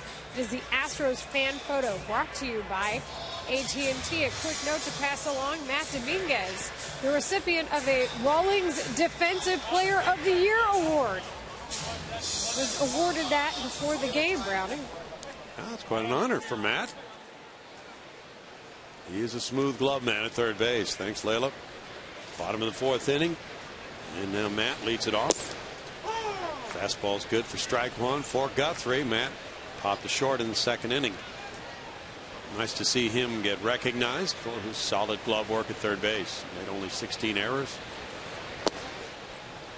And the Astros infielders are becoming more and more important in the scheme of things this year, because the pitching staff is more of a ground ball staff. 1 ball, 2 strikes. Washington leads in the top of the 8th at Miami 6-3. Jason Worth hit his 3rd home run. And that's off Jose Fernandez, who has struck out 10 through 7 innings. And Fernandez has given up 3 runs in that game. No earned runs, though. Very talented young hurler. Derek Dietrich hit his 3rd home run for Miami.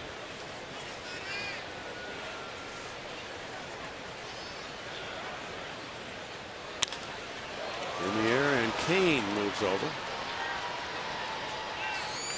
1 down for Guthrie. And L.J. Holmes will follow. L.J. struck out looking in the second inning. Now we were taking a look at numbers for Alex Gordon and George Springer. L.J. Holmes is one of those guys who is projectable based on what he did in the minors to a good solid major league hitter for batting average. Strike one. You get these guys that hit the ball the other way naturally, and they tend to find a way to get their hits, and that's what I saw from LJ last year. Yeah, that type of hitter is pretty steady. Nobody's slump proof. Fly ball outside the right field line, head for the seats. No, even the very best will have their slumps. They just tend to minimize the slumps. Right. And he does a nice job of making contact, hitting the ball pretty hard. So he might be a fit in this lineup. 1 hopper. Escobar. 2 outs. MLB.TV Premium, the #1 live streaming sports service, is celebrating 12 years. Join the millions of subscribers. Watch every out-of-market game live in true HD on over 400 devices. Visit Astros.com for more details. Well, you'll be packing tomorrow, won't you, Ash? Getaway day. I'll be packing my clothes, that's for sure. Any other kind of packing, I'm going to stay away from. Yeah. Marwin Gonzalez hit a fly ball to left. Big swing. There's strike one. Headed for the West Coast. You won't be packing tomorrow, will you? No. I'll be watching you bring your suitcase in and get ready to meet Blummer in Oakland. Take on those tough Oakland A's. Again. Boy, again is right. 2 straight years winning that division, and no fanfare at all to go along with it. Well, there should be. Well, maybe I should be more clear. No preseason fanfare in their direction. Yeah. So Friday night in Oakland, Jared Cozart pairs off against Sonny Gray. Line shot right field. Gonzalez is aboard with a 2-out single and an 0-2 pitch. That brings up Dexter Fowler. That's the Marlin we saw back in the spring, the guy who made this club, who earned his way on, who forced others out. Nice job on a curveball. Stand back with the hands, and still plenty there to swing through.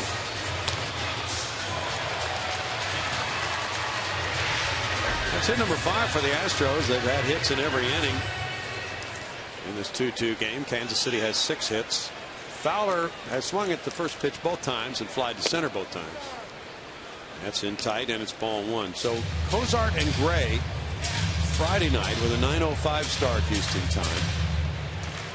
Their time for Astros pregame live 8:30. Saturday night same game time for Brett Oberholzer and Scott Kazmir. His drag makes him 1-1. Sonny Gray is 2-0 with a 0.95 ERA. He goes Friday. Scott Kazmir is 2-0 with a 1.40 ERA. Saturday night starter. That's some tough mound opposition. Guthrie over. And Guthrie throws out Fowler. No runs, a hit, and a man left through 4. It's 2-2.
Astros, Dynamo, Rockets, and more.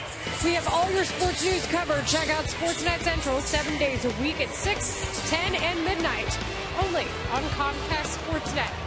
We continue to look at George Springer's day here in his Major League debut and take a look back at the 2011 MLB draft class. He was drafted 11th by the Astros. A notable name in front of him, Anthony Rendon out of Rice. Garrett Cole was your first overall pick that year.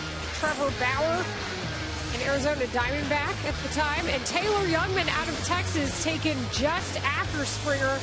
I covered the Longhorns that year. A few guys surprised that the Astros skipped on Youngman, but nice to see what the Astros ended up with, isn't it, guys? Sonny Gray also on that list. Yeah. That'll be interesting to see Springer versus Gray in Oakland. Good matchup there. 2-2 ball game, and we go to the 5th inning. Infante's 1 for 2. Got a question for you coming up, Layla. You were among the media gathering on the field when George Springer arrived on the scene. Well, that is probably the largest media gathering normally we're going to see other than opening day out here. What do you think? There was a big media group, I'd say. There were probably 5 or 6 cameras and several reporters, both from the Chronicle and elsewhere. We were always, of course, represented well, CSN. Yeah. And Topper goes down. Let's see. John Kelly was out here. Howard Chen, of course.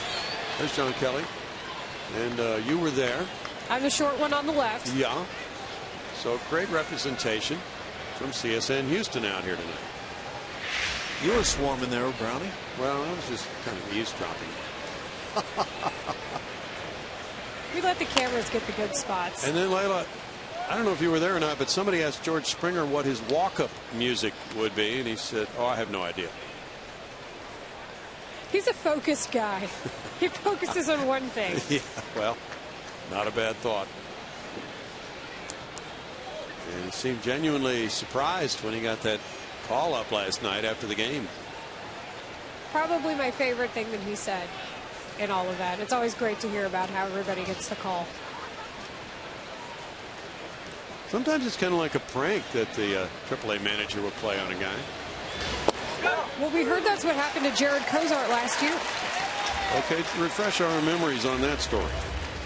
Jared Cozart said that Tony DeFrancesco had organized some sort of situation in the clubhouse at a golf outing of some sort, or something where they had to wear formal shoes. And apparently Jared didn't, because he didn't get the memo or something along these lines. This is what I remember. And then he said, well, you won't need them anyway, because you're getting called up to the big league club. That's fun. Eric Hosmer looks at ball one. He's 2 for 2 in this game. And we wish Tony all the best. He's undergoing cancer treatments right now. Tom Lawless has taken over that Oklahoma City club. Tony's a great baseball man, good friend. 1 ball, 1 strike.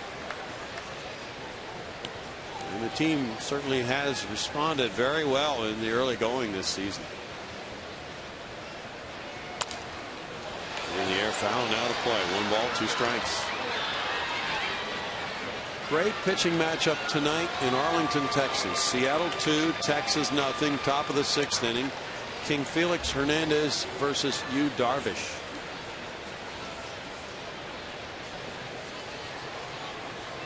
You don't get a lot of those ace versus ace, especially once you get a few weeks into the season. Right. Chomp foul. I was actually counting up a number of years ago some of the more prominent aces and how many times they matched up against guys who pitched on opening day, and it was surprisingly low, the number. It varies from guy to guy.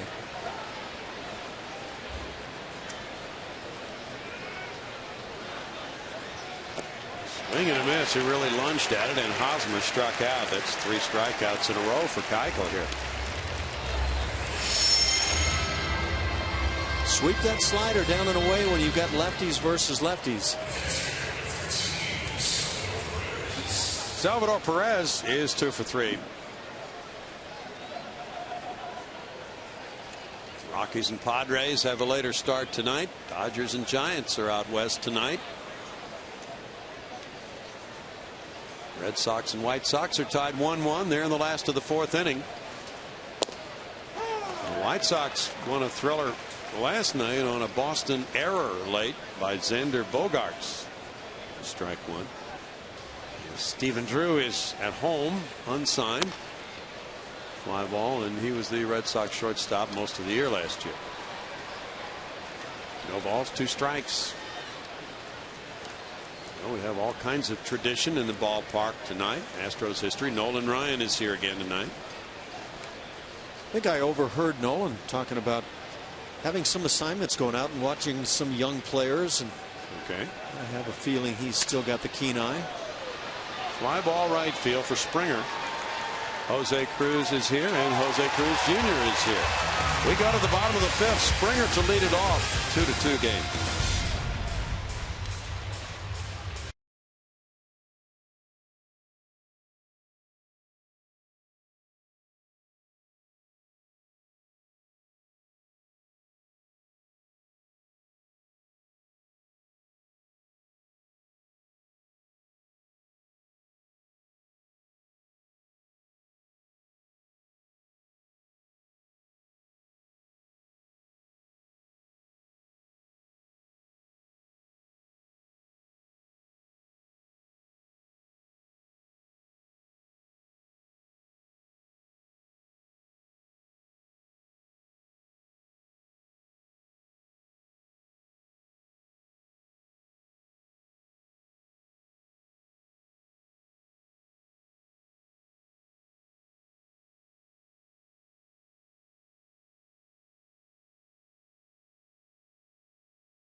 where George Springer makes his major league debut. And so let's take a look at the pitch-by-pitch brought to you by Steel Dealers involving George Springer. Takes a fastball for a strike. This is his second at bat. Then lays off a change. Fouls one off with a big swing. That slider tempting, but he lays off as well as the changeup. And then look at that hack on the hanging breaking ball. And one more big hack. That'll push an infielder back, and he gets his first major league hit on a dribbler, swing and bunt up that third base side. It'll be a line drive in years to come. It's ball one. He lays off the breaking stuff. Grounded to short. Reached on an infield hit. Rode home on the Castro 2-run homer. It's 2-0 as the Springer family watches. Checking the Twitter sphere, we have a tweet from Lena Springer saying, "My brother just got his first MLB hit." And now her brother is at 3-0. Well, is her brother willing to, well, number one, does he get a green light? With that kind of swing, I wouldn't be surprised. If he gets it, though, is he willing to take the hack? That's a tough pitch. That's very tough. And I would be disappointed if he swung at that one. Yeah. 3-1. Looks like he was in the freed up to swing mode. It did. All four. Springer has drawn good numbers of walks in the minor leagues. That's the first walk of the night for Guthrie. And then especially this year, because John Singleton hitting behind him was driving in so many runs. A lot of those after Springer walks, as you see the walk rate, that's a big part of his game. He has good knowledge of the strike zone. His strikeout totals are high. But by and large, from the reports that we've gotten, he swings at pitches in the strike zone. And watching the swings tonight, you can see why he strikes out. But you can also see why he hit 37 bombs a year ago and has been crushing the ball in a grand slam last night and on and on. And I will go out on a very sizable limb and say I expect to see the running game from Springer here in this fifth inning. Well, this could be it on a 1-0 count to Castro. Throw goes over to first. Castro with home run number 3 of the season back in the third inning. Hit one to left center field into the Landry's Crawford box as he hit his first home run against the Angels here. And number 2 came in Toronto.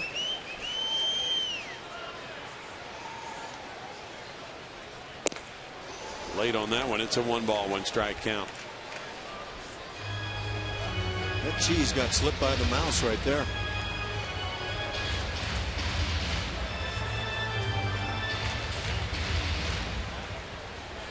Castro hit 18 homers last year. He drove in 56 in 435 at bats. It's 1-2.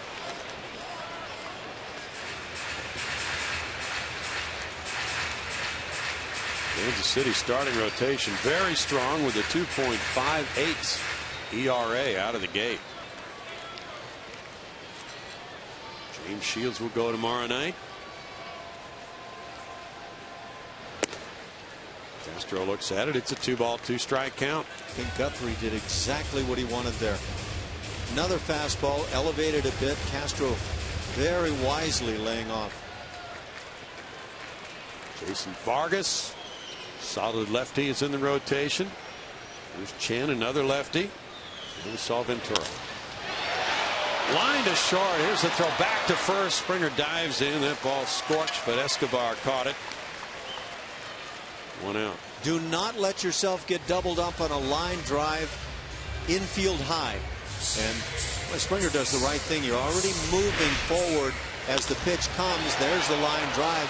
And so then you've got to scramble back. But to be in a position where you can do so is challenging for a lot of guys.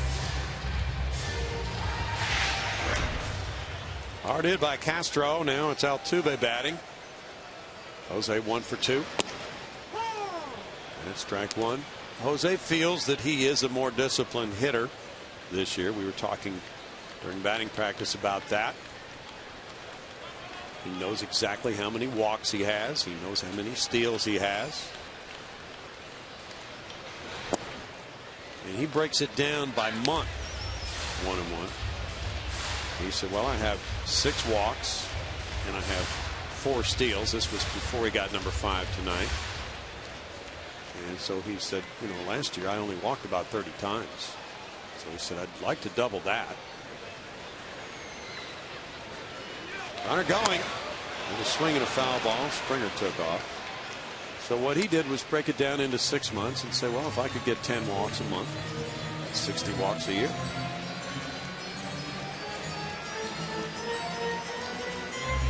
Yeah, you don't ever want to get discouraged along the way, though. If you have a month where you come up with just a few walks, whatever it is you're shooting for, don't let that challenge you, because you might down the line double your 10 per rate and everything works out. I kind of like that thinking, though, Ash, because he's not putting a total number on himself. 60 is a lot to carry around. If you're trying to shoot at that, you at times feel like I'll never get there. But if you're shooting for 10 in April, that's doable. Fouled away. And yet, you know, he wants to be aggressive enough on pitches in the zone. And batting in the cleanup spot, he was charged with driving in runs.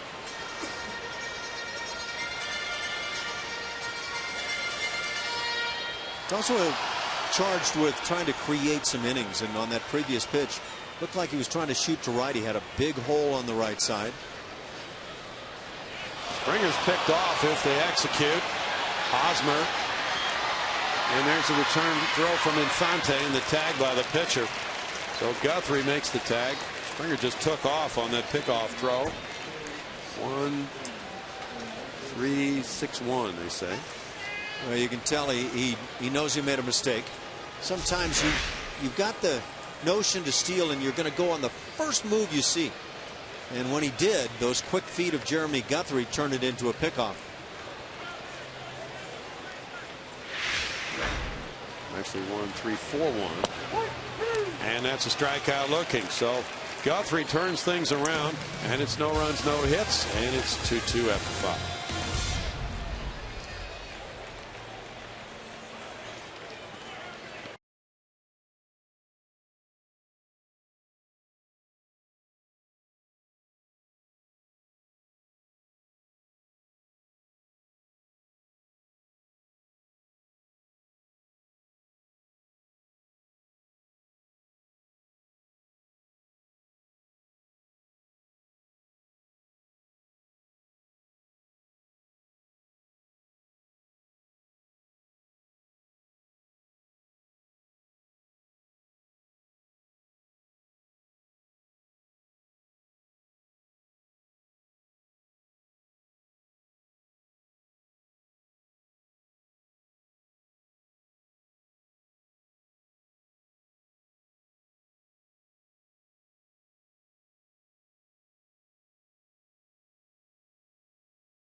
Baseball is brought to you by AT&T. AT&T U-verse TV.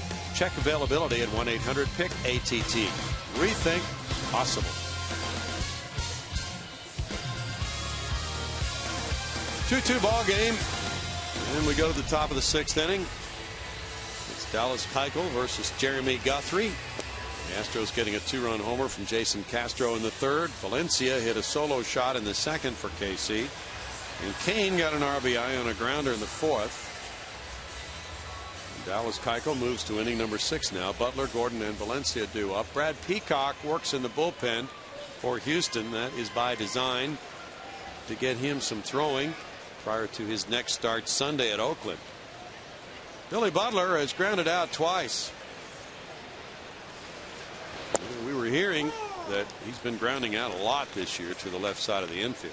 Strike one. When you move a bit early, start the bat early, you tend to roll things out in front, and it makes the barrel roll over the ball. So what do you tell yourself to get out of that? Well, a lot of times what guys will do is just take batting practice with the intent to hit the ball the other way. And Billy Butler's been really good at that through the years, so I would think he would figure that out quickly. Excellent hitter.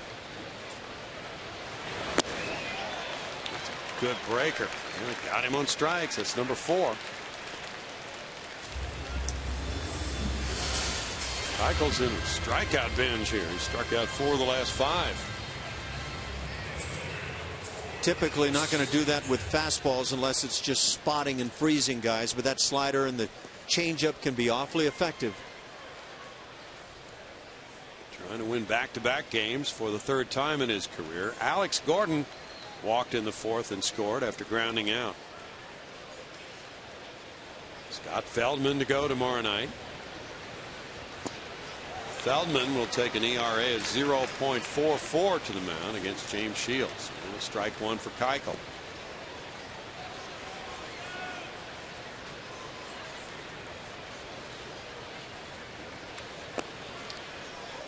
It's 1 ball, 1 strike. Cubs and Yankees in the middle of the 8th at Yankee Stadium. 2-0 New York. In for a strike, and it's 1-2. Reds and Pirates were involved in a shutout. Johnny Cueto shut out the Pirates for Cincinnati. 4-0, a 3-hitter. Struck out 12. Foul ball. That one got Castro. Joey Votto hit his 4th home run. Brewers down the Cardinals 5-1. The Brew Crew is now 11-4. Willie Peralta won it. And Joe Kelly and Alan Craig hit his first home run for St. Louis.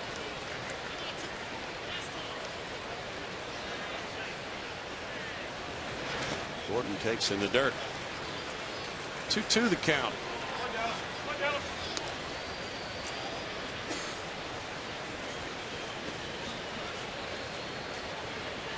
Astros pitching staff is 2nd in the American League and 4th in the majors in ground ball to fly ball ratio. The entire staff.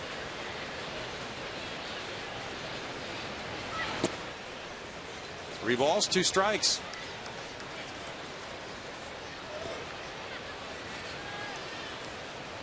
Keuchel had a battle in spring training to get this job in the rotation.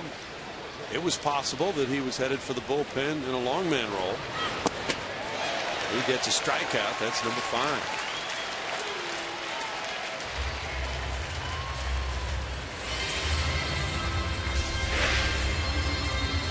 Keuchel do it again with that slider, and that's a good one. And Jason Castro, why has he been getting beat up? Only fitting that he should hammer his 3rd home run of the year tonight. He's beat on something else. Danny Valencia has a homer and a single tonight. Good choice for Ned Yost to put Valencia in the lineup. That's a strike. Royals and Astros just started a stretch of 13 straight for each team last night. Well, there are more games this April, Ash, than I can remember in a normal April. Of course, the season started on the 1st for many teams, or March 31st, and the Astros only have 2 days off this month. Of course, it seems that what they're trying to do is get the season over before October hits. That's right. And I'm very happy about that. Sure. They don't want to go into November with a World Series. Used to be you'd get those cold out, rain out, ice out type days off early in the month.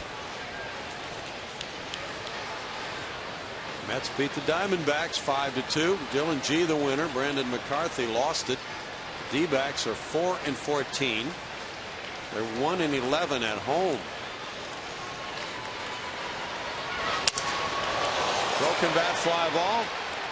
Marwin Gonzalez makes it a 1-2-3-6. It's 8 in a row for Keuchel. It's tied at 2.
too. And as we welcome you back, I am joined by George Springer's proud parents. Also, George Springer and Laura, thanks for joining me. And we've watched you watch the game. What has it been like watching your son in his first major league game? Unbelievable. This has really been a fantastic opportunity. It's one that, we talked earlier about it. It's very rare that a parent, mom, and dad get this opportunity to see their kid play in a Major League Baseball game, so it's been surreal. We got to talk to you also before the game, and one of the things that you said, which I thought was so profound, was about how baseball had been in your family when your father came to this country. Right. My dad came to this country in 1950 from Panama with the dream of being a professional baseball player. He went to Central Connecticut State University and played baseball there. And ultimately he decided to go into teaching, but his dream stayed alive. He coached through high school, taught me a lot about the game, and in turn I taught my son. Knowing that and knowing what he's been able to do, what does it mean to you to have him have this success? Oh, it means everything. I think all of us as parents, we have aspirations, we have hopes, we have desires, and you want to ultimately see them fulfill the things that they're most passionate about. And from the time that he was a little kid, this is what he's wanted to do. And it's just fantastic that he's now being able to realize that dream. So many Astros fans have wanted to see your son play for so long. Everyone has heard about him, it seems. He had a lot of hype last year. How is he able to manage that and keep the level head that he seemed to keep so well, knowing that this was going to happen and he just didn't know when? I think he understands that this is a difficult game, and it's not a sprint, it's a marathon. And so you have to pace yourself, and you take it one pitch at a time, one inning at a time, one game at a time, and that's how he's able to keep things in perspective. This is the culminating point of what seemed like a whirlwind last year for him, starting in AA, represented Houston in that Futures game, and then went through AAA. When you think about what he's done, especially in the past 2 years, how have you seen him grow? Well, I think at every level he has set goals for himself, and I think just people looking from the outside, set expectations, and he works really hard, and he's met those expectations, and in most cases he's exceeded them, and he's done it at every single level, so we couldn't be prouder of him. George and Laura Springer, congratulations. Thanks for the time, and we expect to see some of those pictures on Twitter later. Well, thank you very much. Thank you so much, and congratulations. Guys, back to you. Mark Krause hits a high drive left field. Makes a bid to give the Astros the lead. That's a two-run homer near where Jason Castro hit his. And Krause makes it 4-2 Houston. First home run of the season for Mark Krause.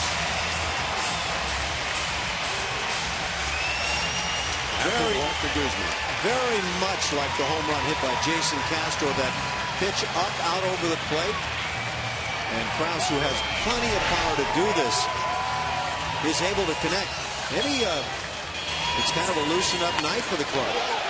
That's pretty stuff. Very big runs the way Dallas Keuchel is pitching. Now Matt Dominguez.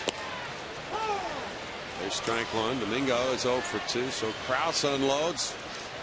Number 1 of the year. His first since September 15th last year. First in 59 at bats.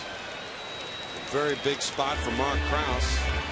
And it's 1-1. I was going to have Layla ask Laura Springer, if she's still down there, about the gymnastics training for George Springer. You're going to try to ask George to do an iron cross for us? Well, he can do some gymnastic things. 1 and 2. Very athletic guy.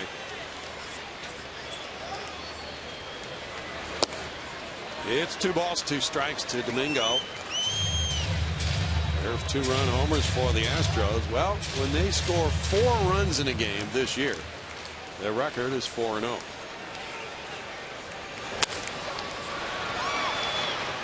Valencia. And when they've hit home runs, they've tended to win as well. Second one of the night. Second one right in that general location. Jose Altuve and company having a good time. That is fun. That is some kind of fun to see your teammates launch the home runs. 2 guys talking about, well, I did it this way. I chose to do it this way. Jose Hose takes strike 1. Coming into this game, Guthrie had held left-handed hitters to a 158 average this season with no homers in 19 at bats.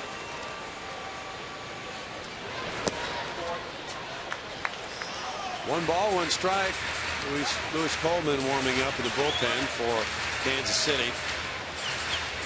As Guthrie works in the 6th.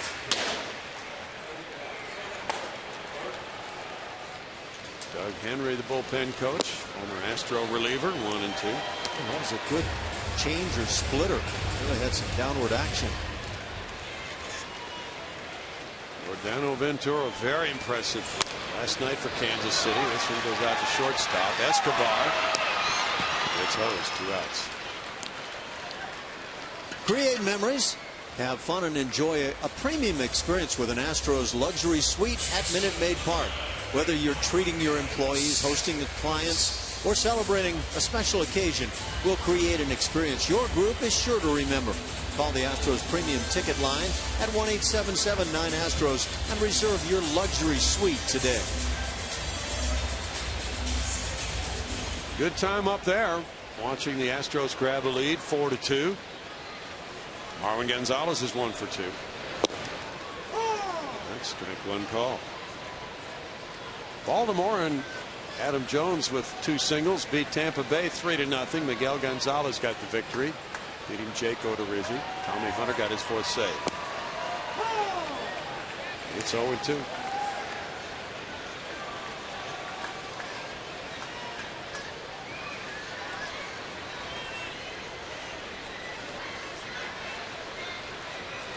Orbit's working out that lactic acid from the MS-150 ride over the weekend.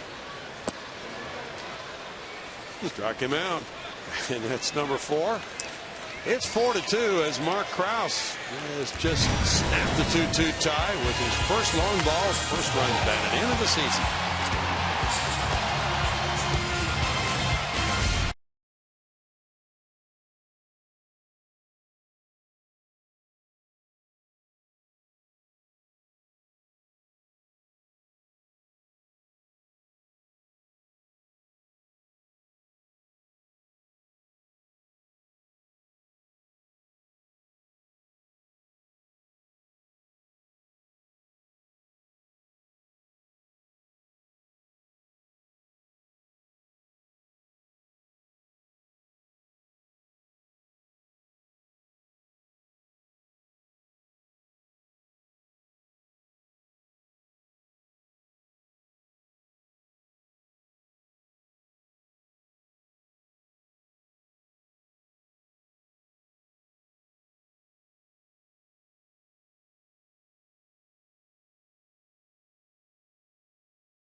At Minute Maid Park for Houston. In 2014, every Thursday home game is Dollar Hot Dog Thursday, presented by HEB.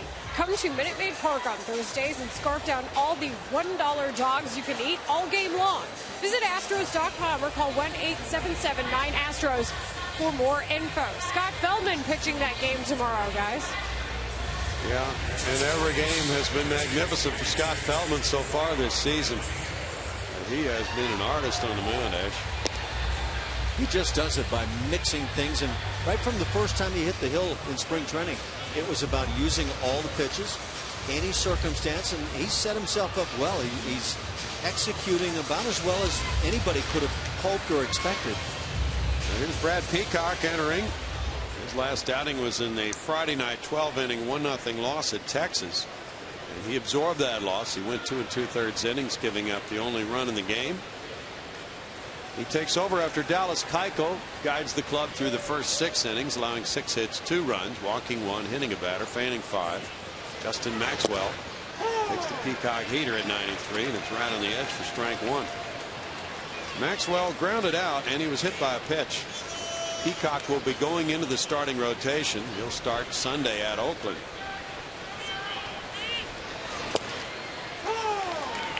Oh, 0-2, but Bo Porter wanted him to work briefly in this game, or if not, throw a bullpen to get ready for that start Sunday.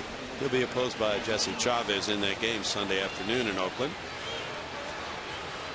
Well, Brownie, Dallas Keuchel doesn't go the 7 innings he went last time, but a good outing again for Dallas. Really good. He got 2 double play balls in the first 3 innings. Gave up the Valencia homer in the second, but then in the fourth, a 1-out walk, a single, a hit batter, bases loaded, 1 out. Kane's grounder allowed run number 2 to score, but then he struck out Escobar after that to avoid any further problems. And that set him off on a strikeout binge. He struck out 5 in a 6-batter stretch. 1-2. So within this very game, he turned from ground ball pitcher to strikeout pitcher for Brent Strom.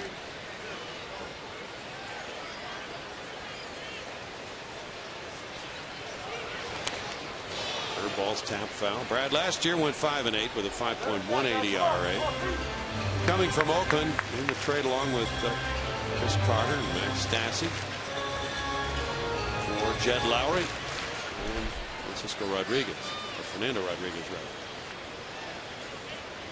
So now in this situation in which he could get a hold here with a 2-run lead in the 7th inning. And he gets an out. 1 strikes Maxwell. Minor League Report is brought to you by your local Honda dealers, and the Astros minor league clubs have just been lighting it up again this year. Vincent Velasquez had quite a game at High A in Lancaster, and so far he's 3-0 with a 1.69 ERA, striking out 19 in 16 innings, walking only 4.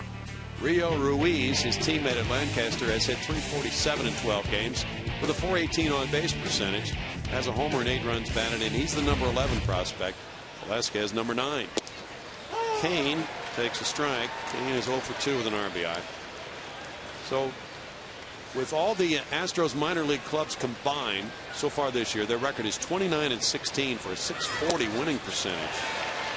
And that is ranked 3rd currently among all organizations. There was the slider from Brad Peacock. We seem to feel it was AWOL last time out, but very much like last year, quite effective with that one. And again, he worked on that changeup as well. 1-2. By the way, in that Lancaster game last night, Carlos Correa was 2 for 5 with an RBI triple. That's rolled out to shortstop. Charge. Marlin loses control of it. He had to be quick with Kane, a fast runner, and couldn't make the transfer from glove hand to bare hand. Ball very slowly hit. Looked like it might have been snaking a little bit on that infield grass. Cued, and that's going to make it spin. So I think it did exactly what you're talking about. Sometimes it'll even move back and forth with the cuts of the grass. Not an easy play by any stretch. It's ruled a hit for Kane. He's aboard for Escobar. Escobar 1 for 2, a single to right field.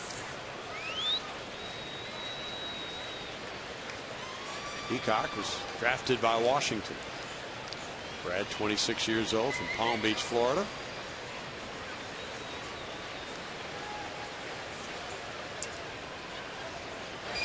Pitch out, throw back to first.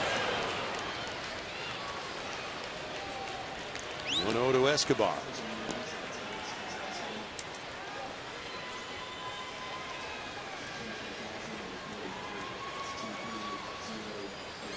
The attendance tonight is 23,043. On a Wednesday night, 1 game remaining on the homestand. That's tomorrow night at 7:05. Scott Feldman and James Shields will pitch.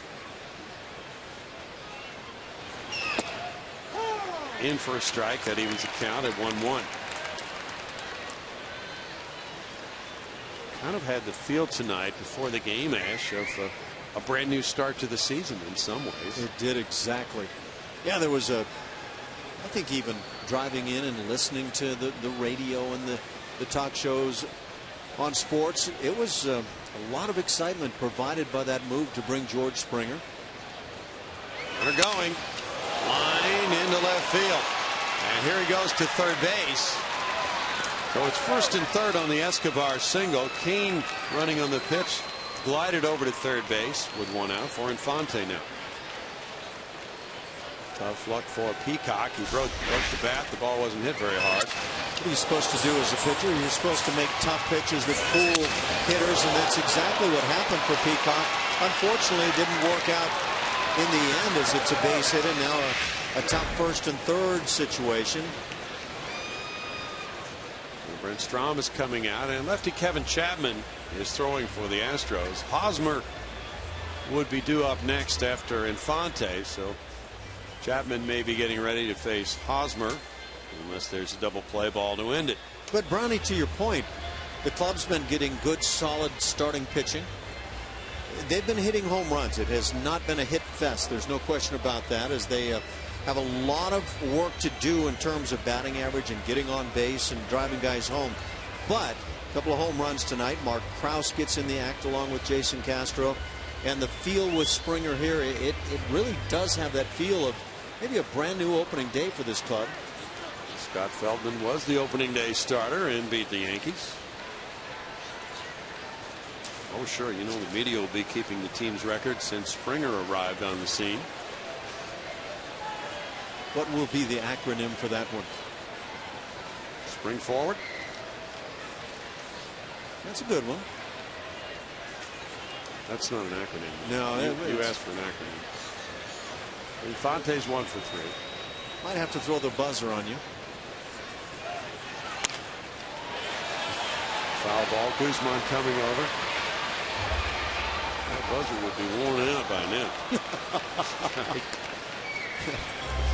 Not on you, pal. Acronym for Springer's arrival. Something with an SOS, maybe, considering the team was hitting 185 at game time.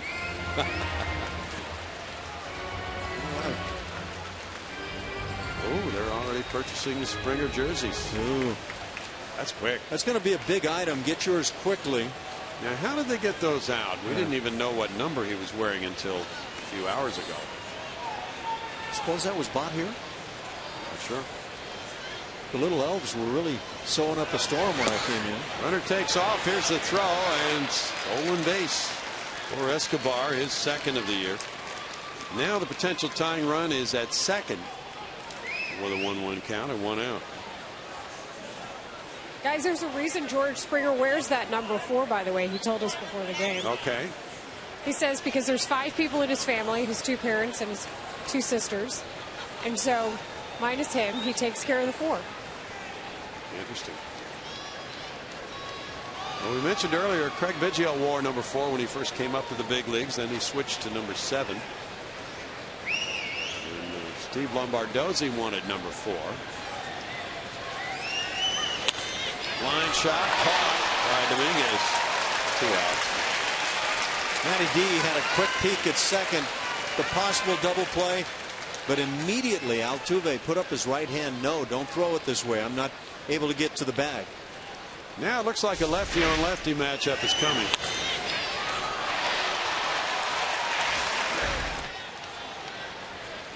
Peacock has thrown 16 pitches, 12 for strikes. And his outing is probably coming to an end to get Chapman in against Hosmer. Matt Albers also throwing in the bullpen. Peacock is on his way out of the game. Chapman makes the walk in from the bullpen with the score. Houston 4, Kansas City 2. Right back.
a couple of outs and a couple of runners on board as Kevin Chapman now comes on for the Astros. And Kevin Chapman, at the age of 26, in his 6th game of the season, he's only worked 3 2/3 innings. Pretty typical for those lefties coming in. But in those 3 2/3, 5 hits, 5 runs, all earned against him, a couple of home runs and 6 walks. The numbers are not at all where he'd like to be, but he could follow in the footsteps of Dallas Keuchel tonight. As a starter, he pitched very well. And here's a look at the pitch-by-pitch brought to you by Steel Dealers as he works over the left-handed bat of Eric Hosmer, who's coming to the plate now. And he's worked sliders and fastballs and finally puts him away with that slider down and away. And hopefully Chapman was watching very closely earlier in the game to see that strikeout. Hosmer's 5 for 17 against lefties with 2 runs batted in. He went 2 for 3 against Keuchel tonight. Runners at second and third, 2 outs and a 2-run lead for Chapman. He gets strike 1 with the slider. Chapman last time out on Saturday night in Texas got a blown save but a win. The Astros won at 6-5 in 10. He came in with a 5-4 lead in the 9th, gave up a pinch homer to Michael Choice leading off the 9th inning. Then he got 3 outs after that to send it to the 10th. It's a 1-ball, 1-strike count. Last year, walks also showed up for Kevin Chapman. You had to quickly become aware that that could be an issue. 13 walks a year ago in just 20 1/3 innings. And it's not just the walks, it's falling behind and having to come with certain pitches.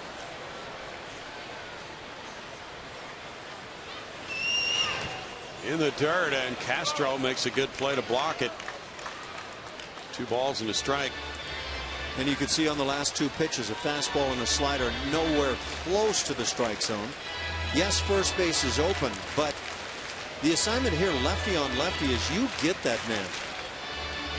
Salvador Perez is on deck.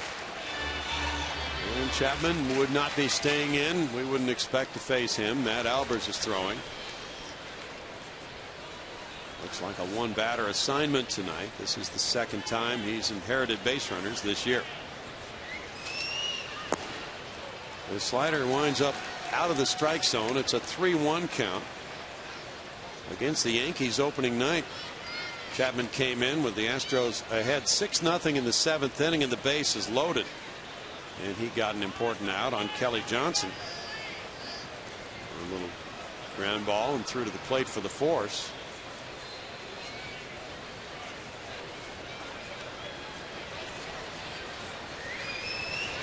And ball 4 will load the bases. 3 2/3 innings and now 7 walks issued by Kevin Chapman. And that forces the hand of Bo Porter. Yeah. He's going to have to come back out and make the move to Matt Albers to face Salvador Perez with the bases loaded now. And Albers will come in to face Perez with the score. Houston 4, Kansas City 2. Back in a moment.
Astros 4, Royals 2, top of the 7th, 2 outs. Matt Albers, though, had a whale of an outing game 2 of the season against the Yankees. He struck out 4 Yankees for an inning and a third of powerful work.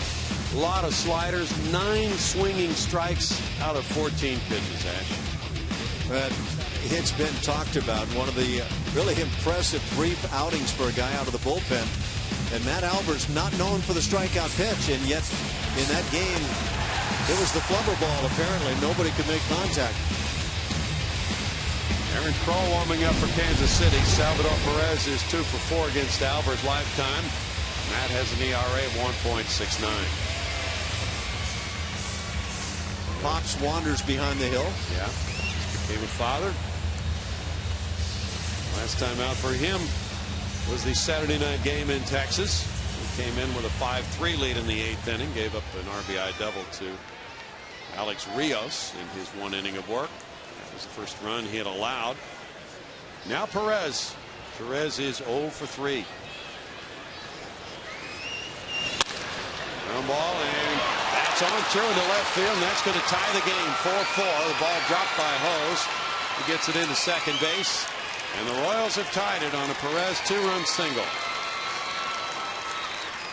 Yeah, pretty predictable. Bases loaded there, and most of the time you come out of the bullpen, you're going to throw a fastball first pitch. You're trying to find the strike zone. Perez, no doubt, sitting on that, and just puts it on the ground. But 2 runs come in on that base hit. They're charged to Brad Peacock. 2/3 of an inning, 2 hits, 2 runs, no walks, 1 strikeout. Hosmer went to third, so it's 1st and 3rd now, and 2 outs in a tie game. And Billy Butler bats. Butler's 0 for 3. Second blown save for the Astros this season. In the first game, they got a blown save. They went on to win it. That's a strike. And that's tough for Dallas Keuchel. Really critical was the walk as you bring in the left-hander Chapman to face the left-handed bat of Eric Hosmer, and really not even close after the first pitch. Keuchel was in a position to be a winner. Now he gets a no decision.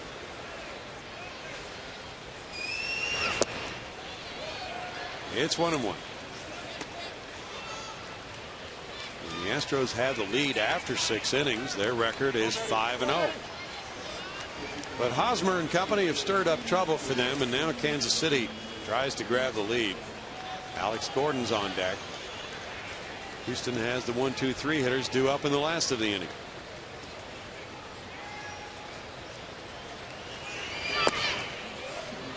Butler lays off, and it's 2 balls and a strike.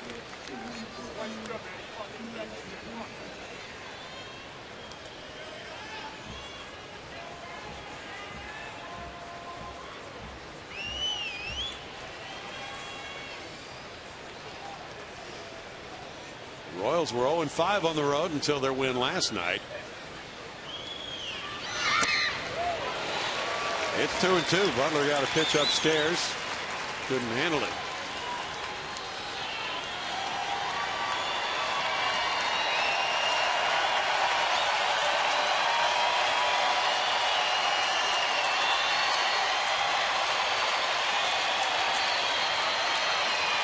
Finished last year 86-76, 7 games out of first place in the AL Central. Runner going, and it's foul. Perez took off that time on the 2-2. It's not a guy you expect to see running. No. So maybe a little attention needs to be paid over there.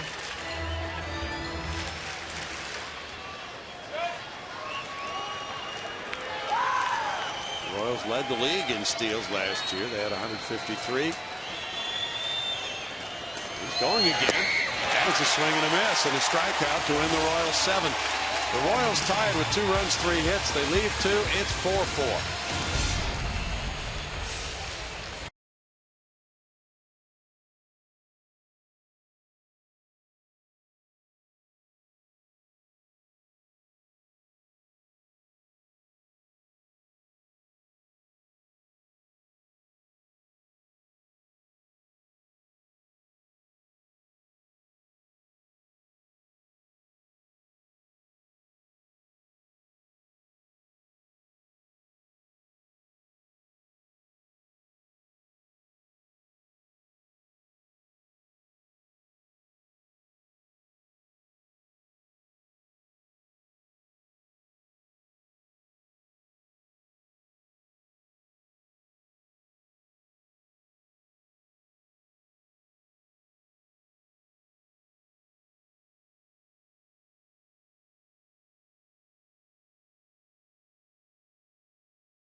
with fireworks presented by Marathon Oil Corporation. Enjoy post-game fireworks after every Friday home game this season. Visit Astros.com or call 1-877-9-ASTROS for more info. Send it back upstairs. Thank you, Layla. Aaron Crow is warming up. It's a 4-4 game now. Jeremy Guthrie off the hook after 6 innings of 6-hit, 4-run baseball, walking 2, fanning 4. Crow in 6 games, 0-1. Despite an ERA of 0. Some unearned run scoring on it. Numbers can really get skewed this time of year one way or the other, but tell you what, this bullpen for Kansas City, though they've had their struggles early this season, very impressive arms. We talked about it last night. This gang can bring it. One of the best bullpens around. They lost Luke Hochevar for the season with surgery. That makes Crow even more important in the scheme of things. But the bullpen for Ned Yost is off to a rough start with 1 win, 4 losses, and a 4.76 ERA. 4 saves and 7 opportunities. Dexter Fowler gets it going in the Astros 7th. He's 0 for 3. George Springer on deck, then Jason Castro. That's a foul ball for strike 1. Crow, who's 27, is a native of Topeka, Kansas. Far from Kauffman Stadium. He went to the University of Missouri, first-round pick of Washington in 08. He did not sign. And he played some independent ball for the Fort Worth Cats. Was drafted again in the first round in 09 by Kansas City. And signed that time. But he slipped 3 draft slots lower. And there's a play by Hosmer. Hosmer from his knees to Crow, who gets the out. AT&T has the rewind. We rewind the night for George Springer arriving from the Oklahoma City Red Hawks trip to Colorado Springs, putting on that Astros uniform. He was wearing number 79 in spring training. So he dropped 75 numbers. He got an infield hit his second time up, first major league hit. Shortstop robbed him on his first at bat, and he also has a walk tonight. I honestly don't know how you can swing that hard and hit a ball that little distance. And now as he comes up, it's 4-4. Single, a walk, and a grounder. Scored a run in the 3rd on the Castro 2-run homer. Strike for Crow. Pretty good black edge there provided for Crow.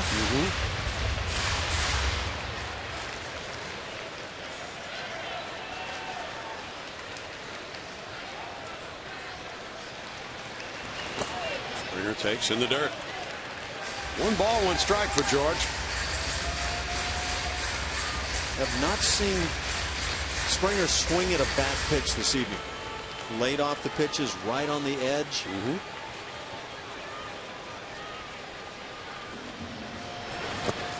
Well, I had to say it, didn't I? Well, you have to give him some leeway. He hasn't faced these guys before. That slider right there will produce some swings. Yes, it will. Last year, he divided the season between Corpus Christi and Oklahoma City, and he had a total of 83 walks.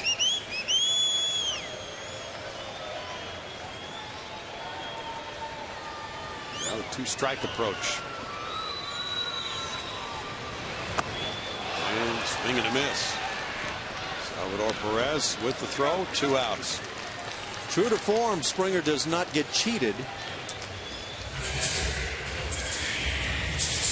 Jason Castro will be next. He will air out the ballpark with these swings. First major league game's got to be a blur, Ash. Yeah, I would think for just about anybody that's the case. You get that hit early, though, and it kind of refocuses things for you. Castro with a 2-run homer and a line drive to short. It's a breaking pitch, strike 1. Aaron Crow came in on Sunday with a 3-2 lead at Minnesota. 8th inning, he walked Pedro Florimon and Brian Dozier, and they both later scored unearned runs. Tag him with a loss. 0-2. I was just thinking about Jason Castro and this ballpark. I think they're made for each other. Castro can hit that drive with some thump toward left field. The Crawford boxes suit him very well. He can drive it out to right. He will gap it, and of course that's where most catchers run into a bit of problem when you have to play the sprinting game.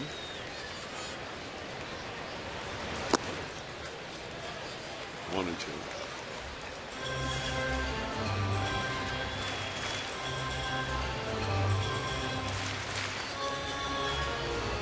Aaron Crow was an all-star in 2012, made 73 appearances for Kansas City that year. And in that year he struck out 65 in 64 innings. Last year left-handed hitters hit 188 against him. Fastball in close. 2-2.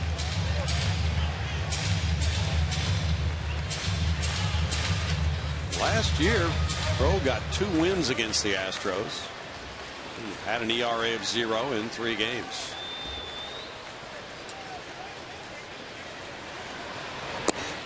It's down and in for a ball. That makes it a full count with Altuve on deck. 4-9-2 for the Royals. 4-6-0 for the Astros. Kansas City has stranded 6. Houston has left 5. Game 2 of a 3-game series. Astros slices that out of play.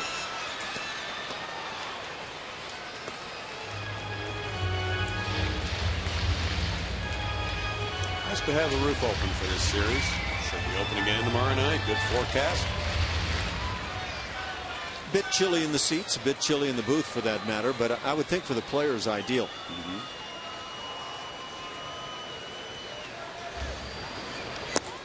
Castro takes a 2-out walk. That was the side of a hitter who was seeing the ball extremely well. Yeah. Just laying off.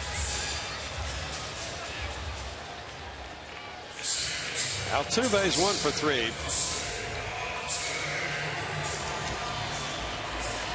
Jose single to right in the first inning, reached on an error in the third, struck out looking in the 5th. He feels, and we can see it from here, that he is laying off high fastballs more this year than he has in the past. Good pitch for strike 1. It's almost one of those sand, I don't know if you call it sandlot, almost like a street player though, because he loves to play the game. He loves to swing the bat, and that's kind of what he's about. So it does take some rededication, I would think, to lay off. Yes.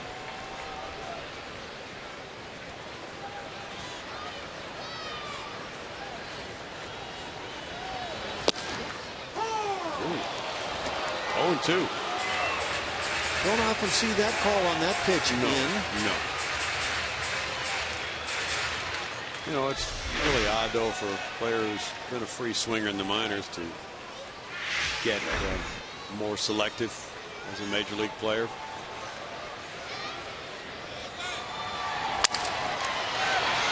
Crack that. It goes to third and it's dropped. Valencia unable to make the transfer. Castro to second. Error by Valencia.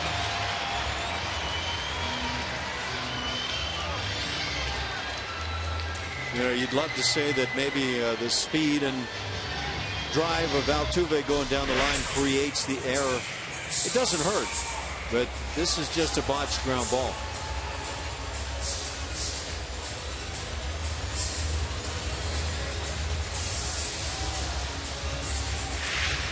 And the Royals make their 10th error of the year.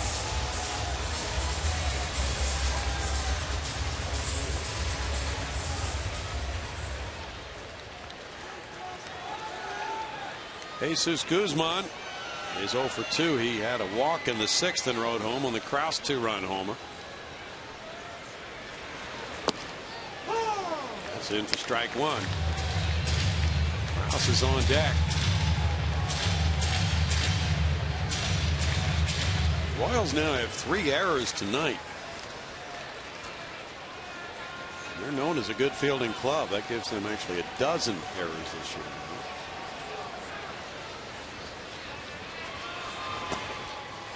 Perez, a good catcher. Stop that one. It's 1 ball, 1 strike. He is that, and he throws very well. Swung the bat well. He's emerged as one of the better backstops in the league.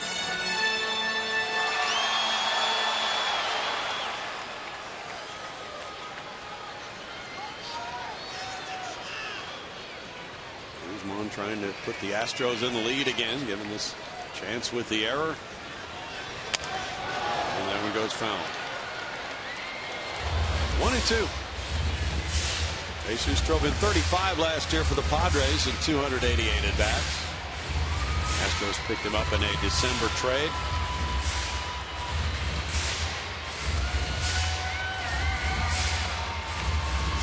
Greg Holland threw the ball very effectively last night as the Kansas City closer to nail down a 4-2 win. He and Wade Davis each pitching 1 hitless inning.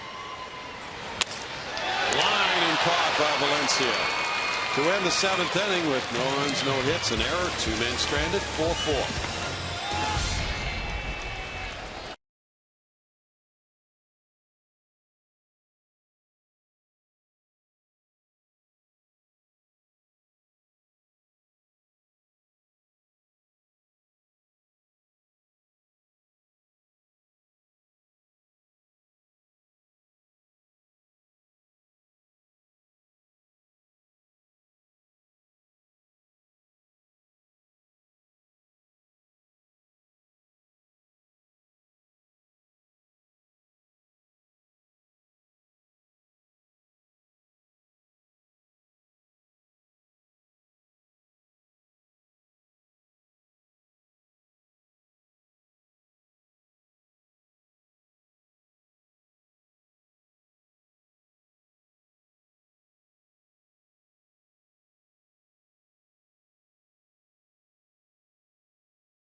Knotted at 4.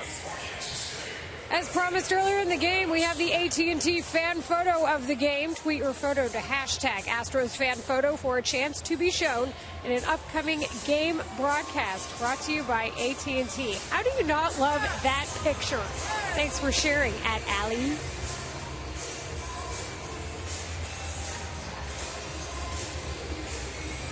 Calvin Herrera's warming up for the Royals in their bullpen. They come up in the 8th inning. And it's a 4-4 game, number 4. Alex Gordon is the batter.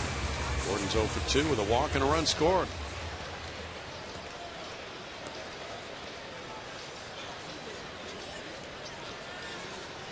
Valencia is on deck, and then Maxwell due up third, but looks like there may be a pinch hitter for Valencia coming out. With right-hander Albers on the mound. Roberts gave up the 2-run single to Perez with the bases loaded. Then he struck out Butler. We welcome the Houston Rockets audience joining us. It's a 4-4 game. The Royals and the Astros in the 8th inning.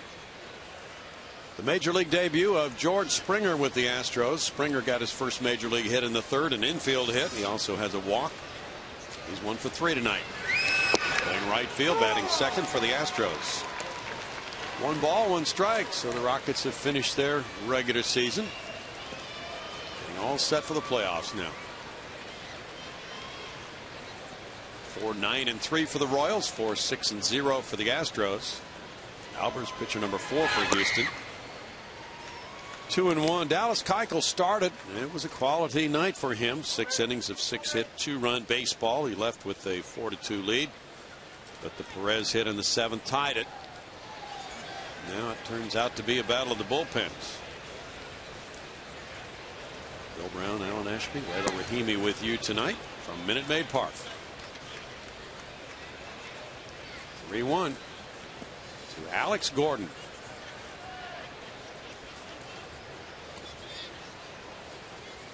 It's Nori Aoki on deck. Preparing to pinch hit for Valencia. And a foul ball. 3-2 to Gordon.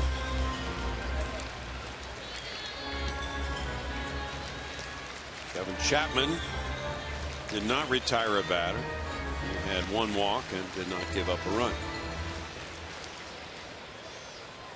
And that one man he faced may be, as you look back on this ball game, possibly the most critical man not gotten. Hosmer walked. Bouncer first base. Guzman. One down. Had loaded the bases, and then Perez came up against Albers and gave the Royals a 2-run single to tie it. Now the pinch hitter for Valencia is Norichika Aoki. Japanese-born outfielder, formerly with Milwaukee. Norichika Aoki. Good leadoff type hitter, and he was in the lineup last night, leading off, had a single and a walk, and scored a run in Kansas City's 4-2 win. .250 is his average. He's driven in a couple. Has a good on base average, and he runs well. Mike Moustakas has come out to the on deck circle. Aoki takes ball one. Well, Kansas City signing Aoki or trading for him for pitcher Will Smith to become their right fielder this year. They picked up the services of a 32-year-old player who hit .286 for Milwaukee last year. Albers missed. 2 balls, no strikes. Aoki had a rough start on the road, but finally picked up his first hit on the road last night. He had started the season 0 for 21 away from Kauffman Stadium.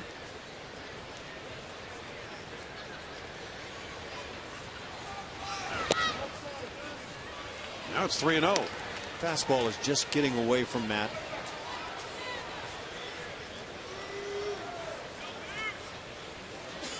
Aoki was a .339 hitter in Japanese baseball for 8 years. Scored 80 runs last year for Milwaukee. Showing butt. He looks at it. It's a strike. 3-1 now.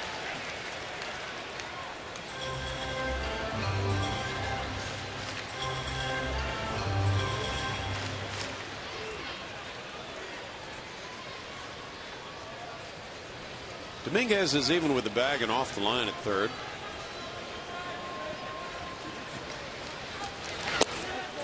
That's ball 4. Aoki draws a 1-out walk. This moment in history is brought to you by MD Anderson, making cancer history, and we get to talk about Lance Berkman. You can do that all day long. Lance had that ability to go to left field batting left-handed, and he can go Crawford boxes and beyond, no doubt about it. He could swing it right-handed as well. Part of that great home run derby. He and Miguel Tejada battled it out, but Lance Berkman, clearly one of the great Astros of all time. Oh, boy, did he hit against the Reds, too. That's right, he had just phenomenal lifetime numbers against them. Mike Moustakas is a pinch hitter for Justin Maxwell, who was 0 for 2 and was hit by a pitch.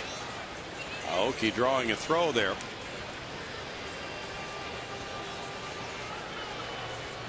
Moustakas off to a rough start, a .200 on base percentage.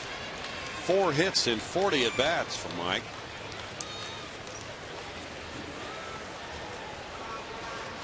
Runners going. Throw from Castro, and it's there for the tag. Marlon Gonzalez tagging out Aoki for out number 2. Can't make a better throw than Jason Castro just made. And I imagine Aoki is having some thoughts about that as well. Coming out, firing, dropping it right on the money, providing Gonzalez with a very easy play. Don't reach with that tag. Very important now, number 2, turned in at second base. And the pitch to Moustakas was a strike. He rolls one foul. It's 0-2. Ned Yost has gone to his bench here twice in a row in this 8th inning. Aoki pinch hitting for Valencia. And now Moustakas for Maxwell will leave him two bench players, Gerard Dyson and Brett Hayes.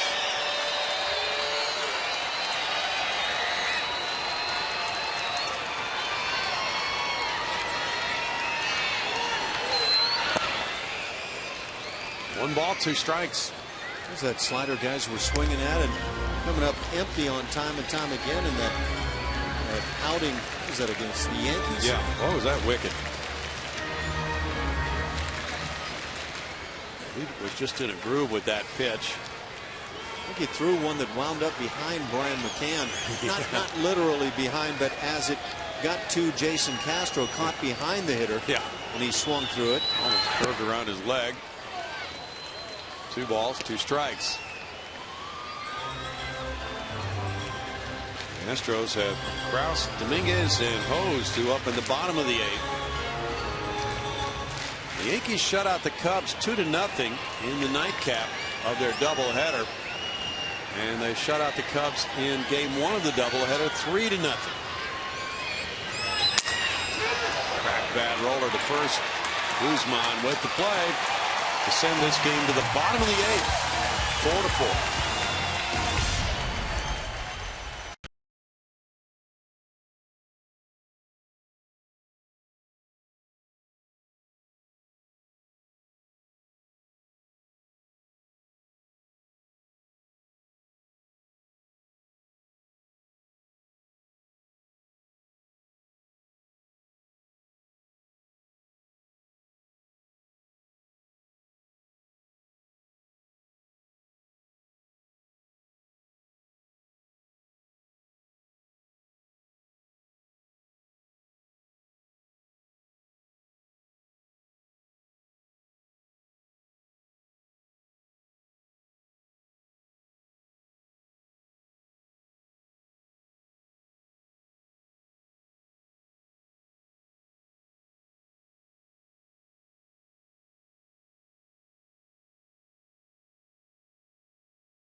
The Astros, and we would like to tell you about Dollar Dog Day.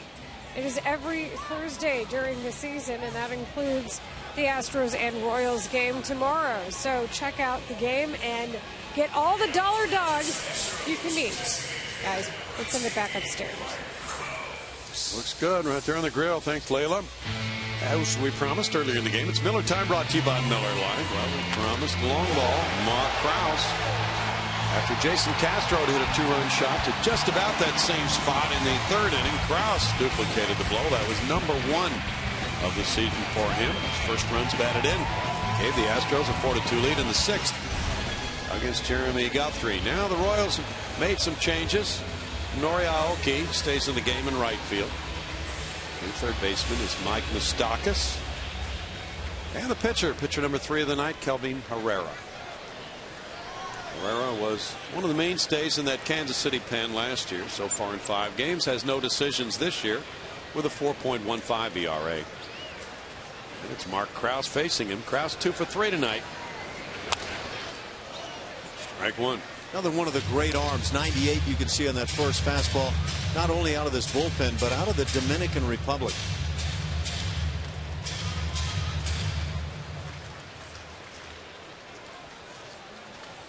Herrera signed in 06 with the Royals. Last year he had 20 holds and 2 saves for them. It's a 1-ball, 1-strike count. Matt Dominguez is on deck. I believe that's the changeup at 90. He's been working on a curveball and winter ball. 2 balls and a strike. The gas is getting pretty close to that century mark. That's pretty good when you've got a changeup at 90. Rodano Ventura showed us something last night. He had about an 88-mile-per-hour change. And there's 88. Dropped it down to that 88 you were talking about, and very effectively done. We've got some seriously good arms on this Kansas City staff, Ash. Get the grill ready because they have got the gas for you. Blue Jays and Twins postponed tonight. They had snow in Minnesota today. Several inches. That's out number 1. Strikeout number 6 for Royals pitchers tonight.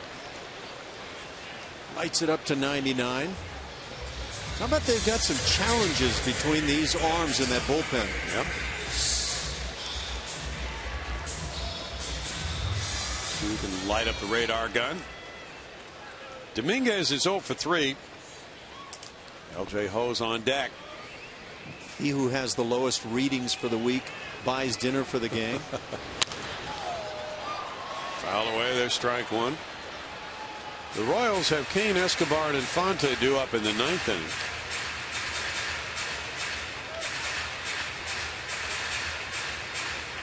Jason Worth homer helped the Nationals beat the Marlins in Miami 6-3. Drew Storen got that win. Curveball makes it 0-2 to Domingo. Nationals are now 9-6. Steven Strasburg got beat up last night a little bit by the Marlins.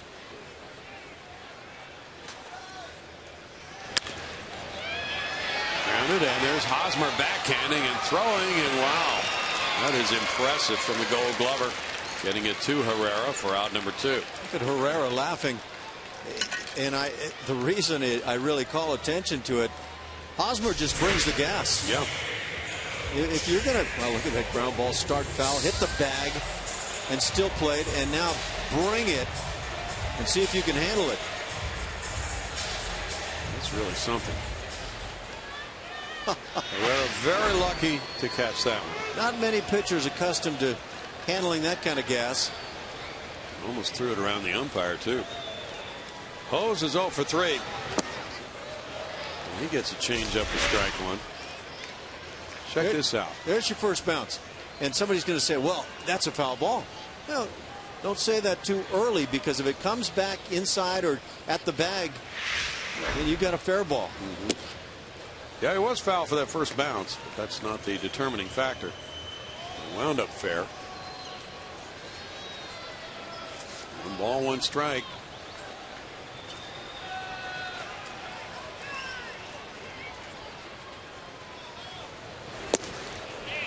There can be so many weird plays in baseball. You could have a pop-up that could hit 15 feet foul, and then the spin could bring it back into fair territory. Just thinking about those pop flies that'll drop foul untouched. Of course, they have to be untouched. And I have never seen one. I don't think I've seen one that's kicked back fair and had an umpire actually rule it a fair ball. But it is a fair ball. Yeah.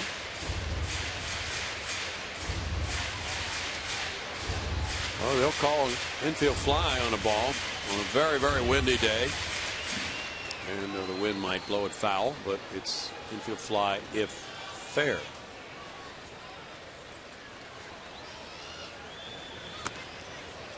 It could still be caught in foul territory, though. 3 balls, 2 strikes. Baseball has a lot of crazy rules. And I would suggest that some players actually don't know all the rules. And oh, sure. You get informed. Just play it. Play it out all the way. There are broadcasters who don't know the rules either. You don't have to talk to me that way. Struck him out. We go to the 9th inning. Royals 4, Astros 4.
Astros welcome their ace back into the fold and on the mound. 3 games at 6:30. The game starts at 7, only on Comcast Sportsnet. Tomorrow night. And tomorrow night's pitching matchup brought to you by Chevron. Care for your car. It'll be James Big Game Shields for the Kansas City Royals. 0-2. Despite a nice ERA at 2.37, he is a tough one. One of the game's great change-ups. He'll be opposed by Scott Feldman, who is a perfect 2-0, and an 0.44 ERA as he has dazzled opposing hitters at a 106 batting average against. Scott Feldman has been really good. Now Josh Fields comes in. He's pitcher number 5 for Bo Porter. No decisions, 1 save, 3 walks and 6 strikeouts in 4 2/3 innings. 3.86 for 5 games for Josh. Had Albers in 1 1/3 innings, allowed 1 hit, no runs. He had 1 walk, 1 strikeout. Lorenzo Cain leads it off. The number 8 hitter is 1 for 3 with an RBI. Bunted and fouled.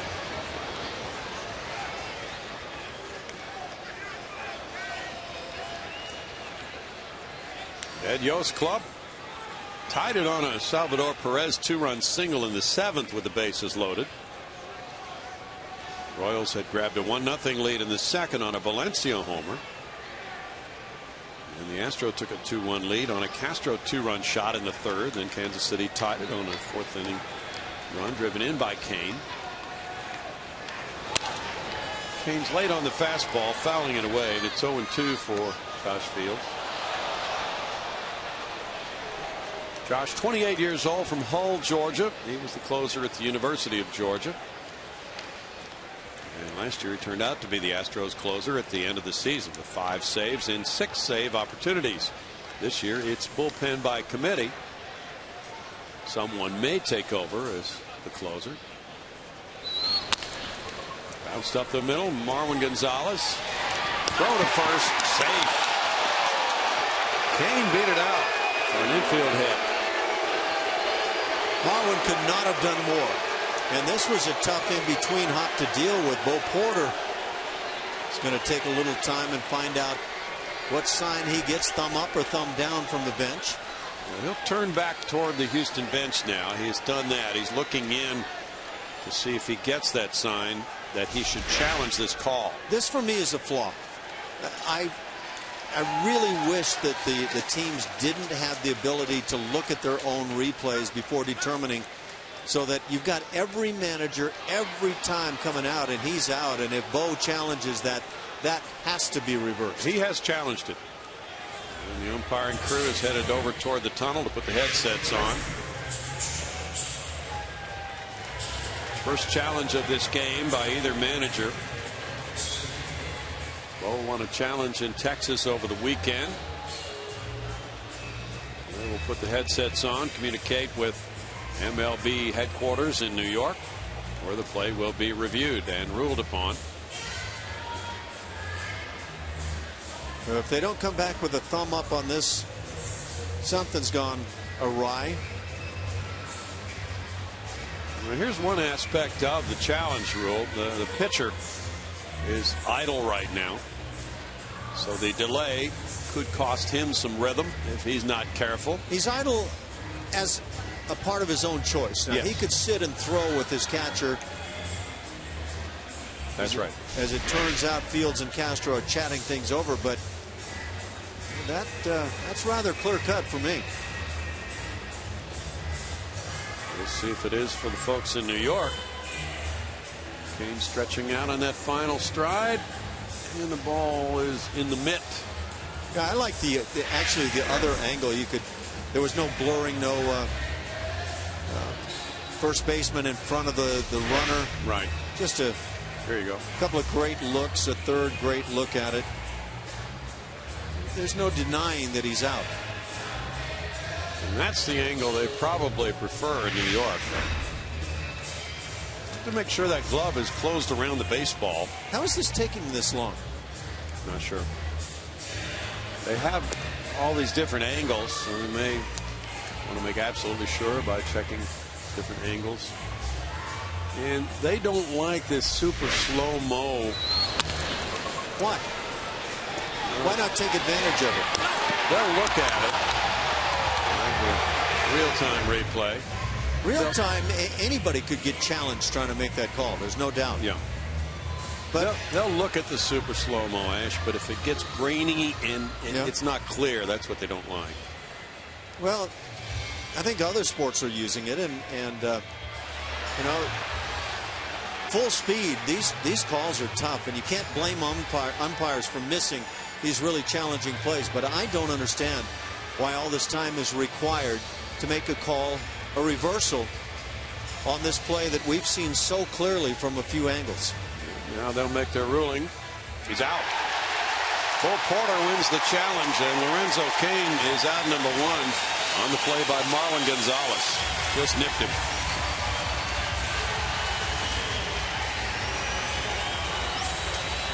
Could be awfully big leading off the 9th inning. Speedy runner would have been on had the call gone the other way. Instead, it's 1 out, nobody on. And Marlon gets the assist. He really did make a nice play on that one. Alcides Escobar is 2 for 3. Royals have out hit the Astros 9-6. Kansas City has made 3 errors. Guzman moves further off the line. And Fields powers it in for strike 1.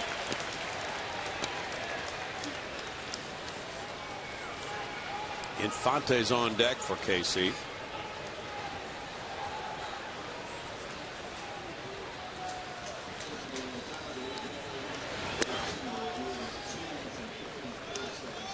That was 2 minutes 54 seconds on the replay review a moment ago. And for me, that was 2 minutes too long. I see no reason for the umpires to come over. It's New York making the decision. I'm just going to get cranky about the whole thing. No. 2-1. That's because you have to go home and pack. Well, that may be part of it, but I'm still cranky. There's really no point in the umpires coming over and putting the headsets on. You know, fans used to be called cranks back in the old days. Well, then I'm a crank because I'm a fan of not having the umpires come over and put headsets on like they're listening to some good music in the middle of the game.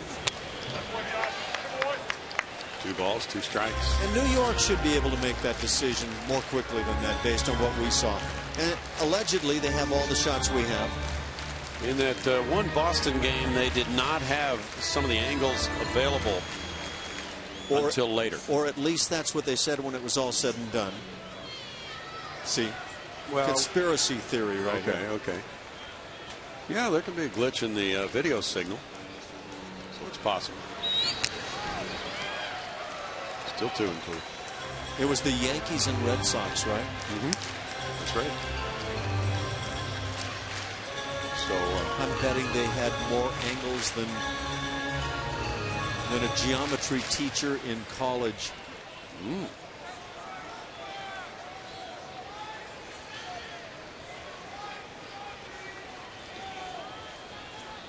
may have had more angles than in San Antonio downtown street. Is that well angled? We might be facing some angles heading home tonight. We might be. Still 2-2 for Josh Fields. A little bit of highway work is forcing some rethinking of how we drive home. We're about to explore Allen Parkway. The Allen brothers developed Houston many years ago. We should revisit that name. Breaking ball. It's 3-2 now for Josh Fields. So you got the history thing going tonight. Yeah, and we had dinner with Bob Allen tonight. Yes, we did. Fine gentleman. An outstanding, long-time sports broadcaster here in town. Well, he was among the large media turnout for George Springer night. And Tim Melton, we miss you. Yes, we do.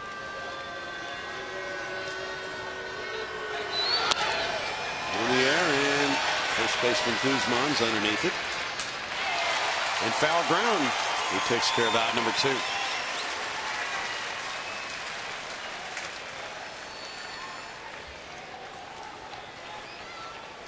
Omar Infante opened the game with a single. He is 1 for 4. He lined out hard in the 7th inning to Matt Dominguez with a good swing.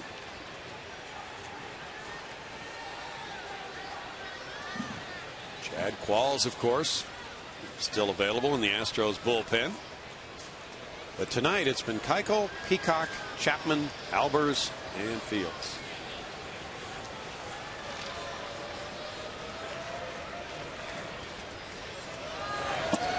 Curveball is in for strike 1.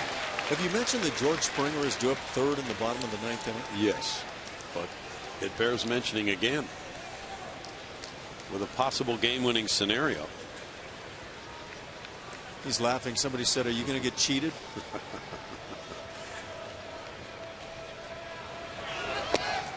Wouldn't that be magic for the Springer family here tonight? 1 ball, 1 strike. Yeah, this is what it looks like playing in the big leagues. Look at this stadium. Mom and Dad are here. Well, the good thing for him is that he's played in this stadium before in spring training games.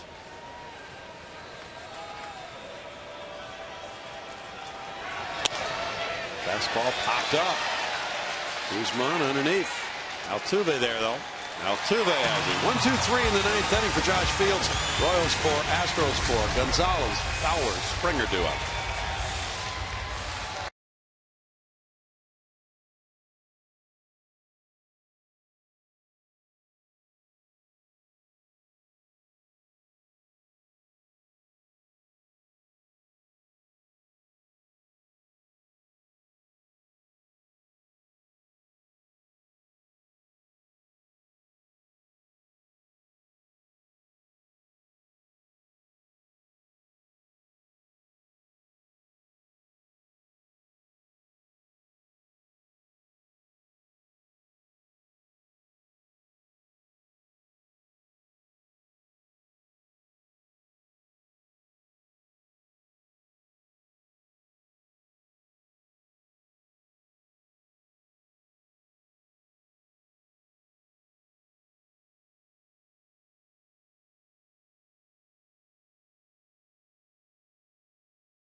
Third in this inning, and our Twitter question was about him.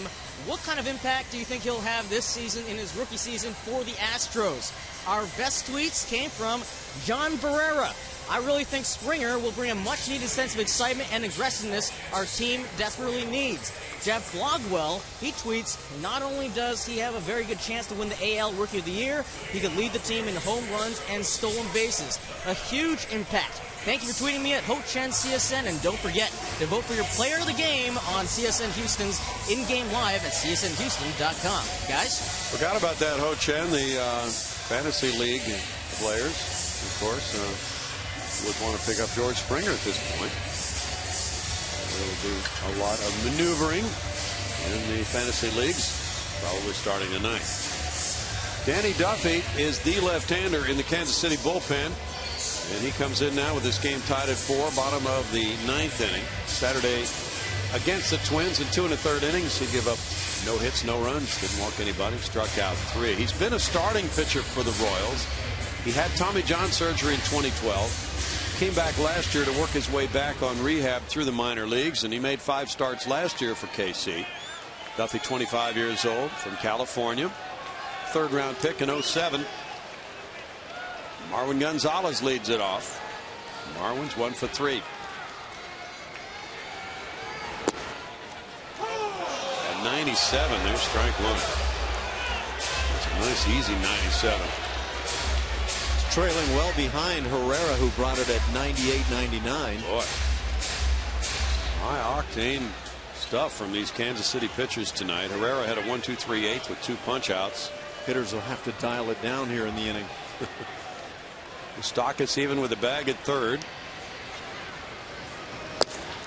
That's in tight, and it's 1-1. Okay, Danny got upset, got up to 98. But Danny made his first relief appearance at the big league level Saturday in Minnesota. He retired all 7 men he faced. He came up from AAA Omaha earlier in that day. He had made 1 start for the Storm Chasers. Wish all of us could get a chance to step up to the plate and see what 98 looks like. Or hear what 98 looks like. Yeah, that might be it. Fly ball, right field line, headed for the seats in foul ground, and that ball is foul. It's a little bit of a flirt with the foul pole right there. Yeah, I'm in trouble. He got a few more feet to the left. But it's easy to be late. He's the guy throwing as hard as these Royals relievers are tonight. Last year, Duffy had 15 2/3 consecutive scoreless innings.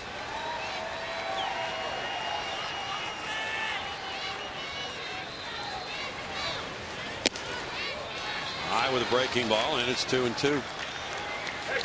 In the top of the 9th in Chicago, the White Sox leading the Red Sox 3-2.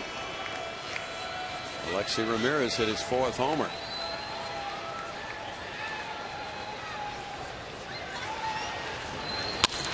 That's a liner into right center field. Marlon Gonzalez gets it started in the home 9th, takes a big turn. He's 2 for 4. Played a nice game. He's not going to get a lot of starts at shortstop. The way VR has been playing, he's been outstanding. But Marlon Gonzalez is a very valuable backup infielder. Doesn't run great, and he could be a bit of a challenge to bunt over or whatever you try to do to move him. Dexter Fowler's 0 for 4. Trying to get his strength back. 4 sacrifice bunts last year for Fowler. Moustakas in front of the bag at third. And a leisurely toss goes over to first. Fowler coming into this game had hit safely in all 4 of his home games this year. George Springer watching.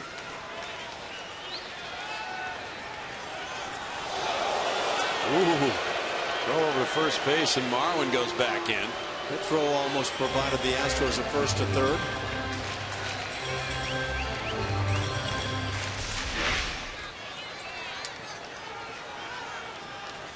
Hosmer going high to corral it. It was a big rebound for the Royals. Fowler pushes at it and misses. Strike one. I would suggest bunting this fastball could be quite a challenge. Yeah.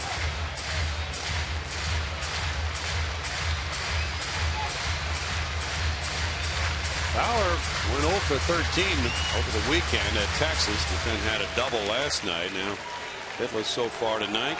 In the 7th inning, Hosmer made a good play on him. Squares around early. And that was fouled back. That is tough to bunt. Now it's 0-2.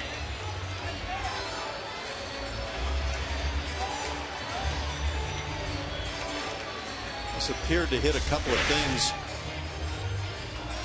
A little bad. I don't know. Maybe it didn't hit Perez. Now straight off the bat. Yeah, you can see from that reaction from Dexter Fowler, that's just a pure battle trying to bunt a laser beam.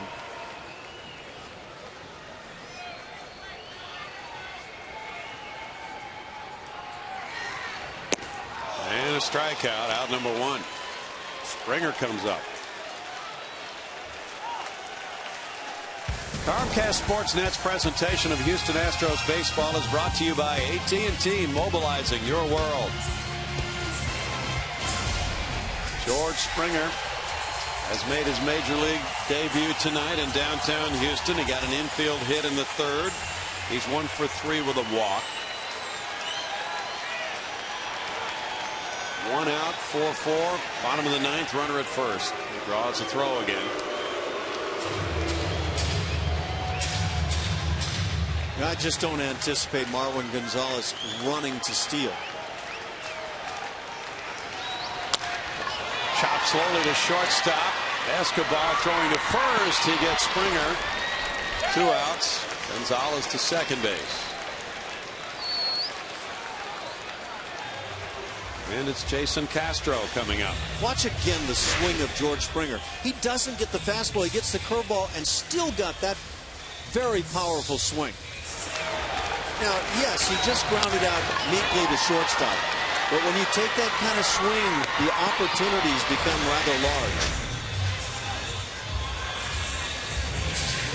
And that's reacting to the curveball while being ready for that 98 heater. Castro with the 2-run homer in the third, then line to shortstop.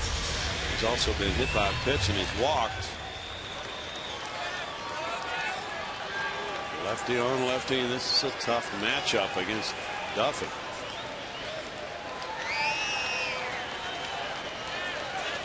Castro 1 for 13 against lefties this season coming into this game.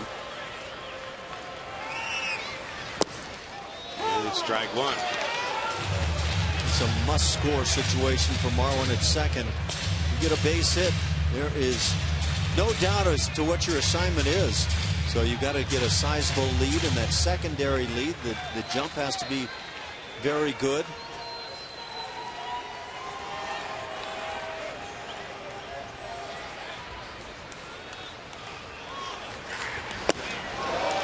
Oh, 2.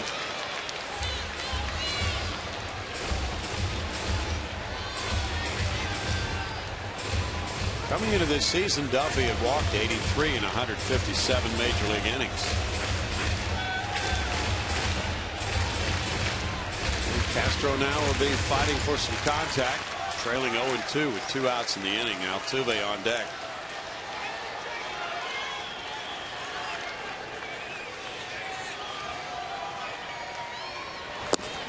That's strike 3, and we have extra innings in Houston tonight. Castro back to talk with Ron Culpa after that call. No runs a hit, a runner stranded. It's 4-4 after 9.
Jack Link's beef jerky all season long. Jack Link's beef jerky. Feed your wild side.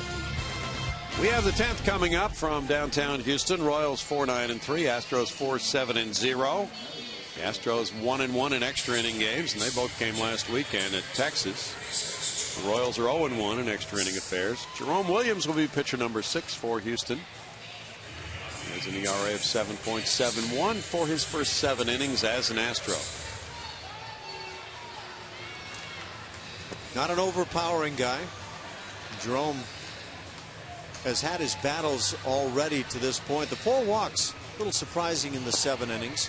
To go with the 8 hits, a lot of base runners to deal with. He had a right groin strain in Toronto. That was a week ago tonight. He took himself out of that game. and got a few days rest and pitched one hitless inning at Texas 3 days ago in his most recent outing. So he was able to avoid the disabled list and stay in play for bullpen work. Now the 10th inning brings Hosmer to the plate. Hosmer has hit well against Williams. Hosmer has 2 hits and a walk tonight. 3 for 5 with a double and a triple for Hosmer.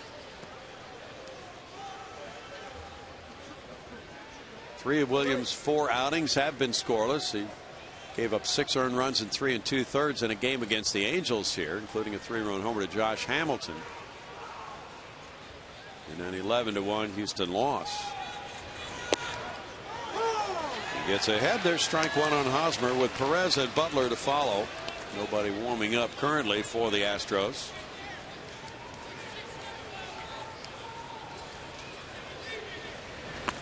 Paul Clemens really helped the bullpen last night with 3 innings of work after Lucas Harrell was taken out. It's 1-1.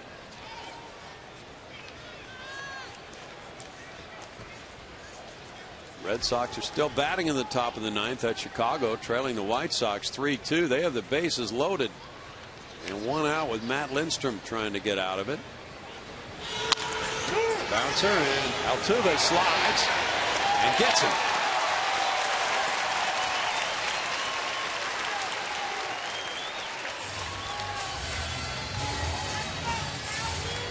One of those plays where you slide into it. I felt like this slide was more about just assuring that you stay down on the play.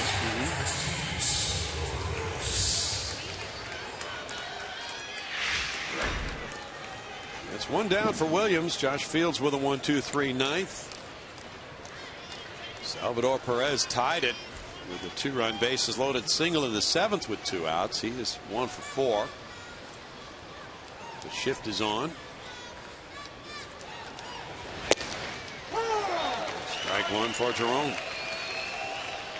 The Astros have Altuve, Guzman, and Kraus due up in the bottom of the 10th.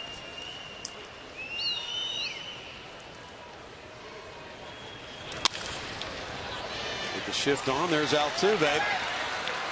Took some extra time. 2 down.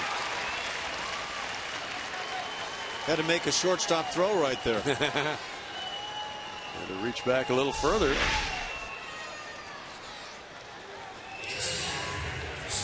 You're going to start thinking, hey, I like playing on this side of the infield.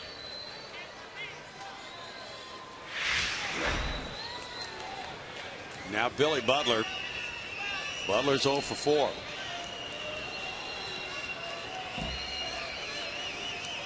Rockies and Padres are tied 1-1. They're in the bottom of the 5th inning in San Diego. Strike call. Now people are projecting that Chase Headley will be traded by the Padres now that they have signed Jed Jerko to a 6-year deal.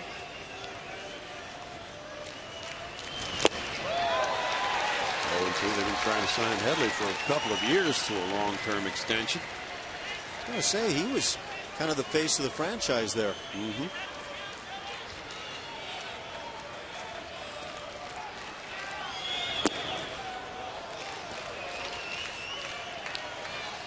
1-2 the count.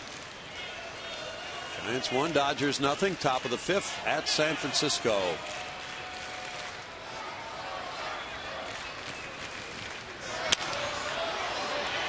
It's a shallow right field. That's a hit in front of Springer.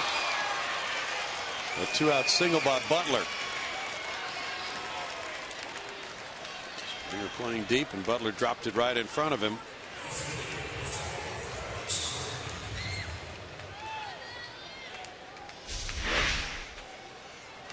He's been a good hitter for a long time, Billy Butler, just under the 300 mark career-wise.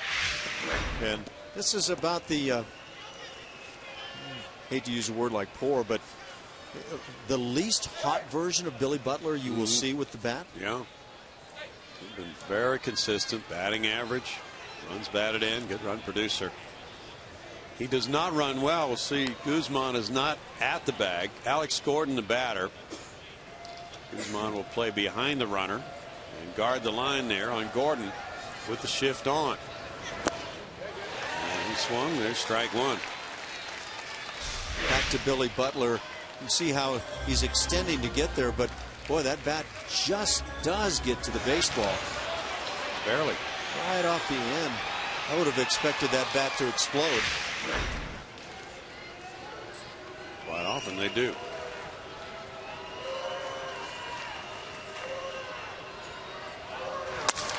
Ground ball, and here's Dominguez backhanding and will hold it.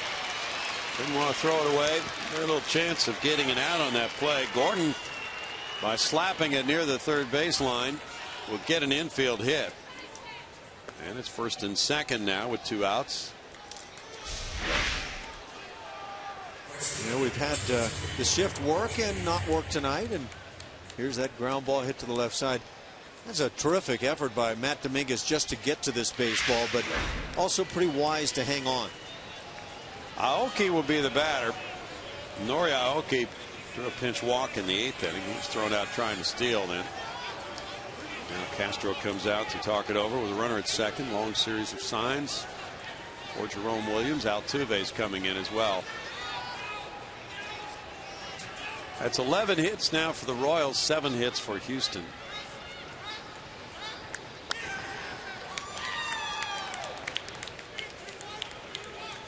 In Anaheim, it's the Athletics 4, the Angels 1. They're in the top of the 5th inning. Brandon Moss hit his second home run. Hit it off Tyler Skaggs.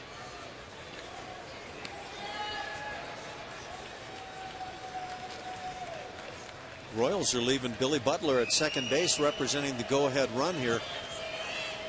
Maybe dicey.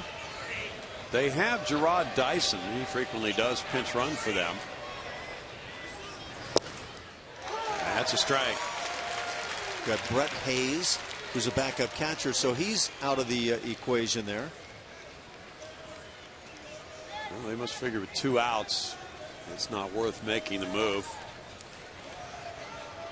Probably with nobody out, they would go ahead and put Dyson in. Billy Butler is a chugger, so that could prove big. 1 ball, 1 strike.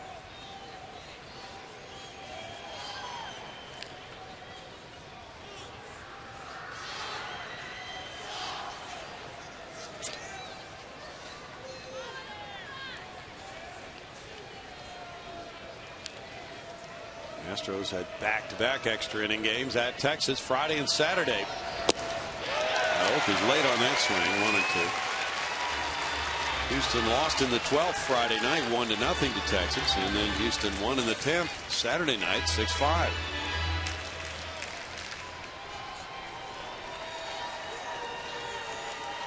So this is 3 extra inning games out of the last 4.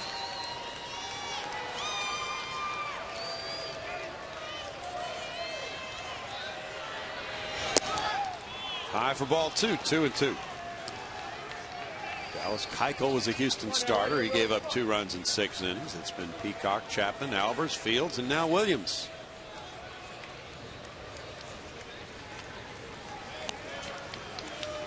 The Rangers beat the Mariners 3-2 with 1 in the 8th and 2 in the 9th after trailing 2-0. Figueroa the winner, Rodney the loser.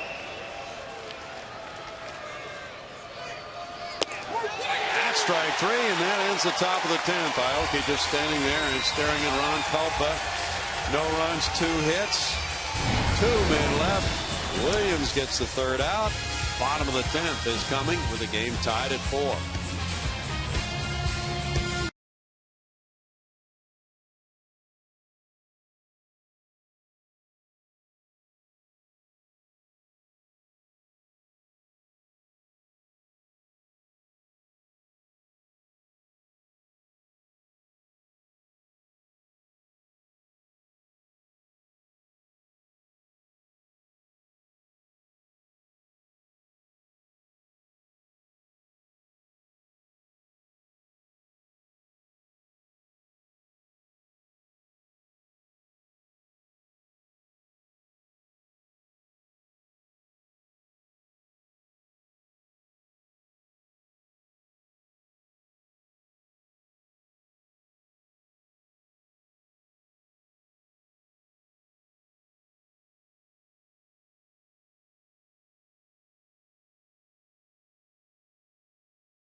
Coming up, there's a change in center field for Ned Yost. Gerard Dyson has gone out to play center for Lorenzo Cain. Cain had a hit, scored a run, drove in a run. And his spot would be due up second in the 11th inning if the game moves to the 11th.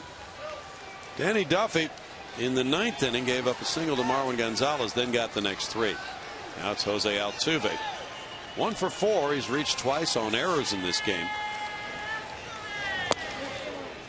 It comes in at 96, and it's ball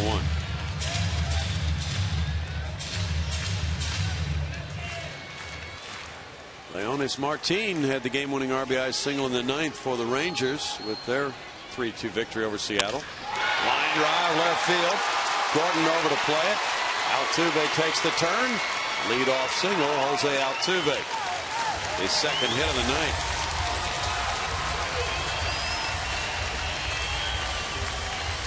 Little guy's playing like a big guy right about now.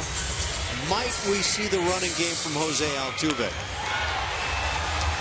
Yeah, I think you can get a read on Duffy.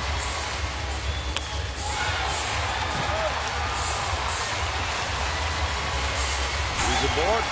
Guzman will be the batter. Guzman 0 for 3 with a walk, scored a run. Altuve stole second back in the 3rd inning. He's 5 for 5 this year. The numbers on Duffy say he's been tough to run on. On his career, just 15 stolen bases, 11-5. And there's strike 1. Well, that's not a good percentage. He did not go with a slide step that time. He's been primarily a starting pitcher.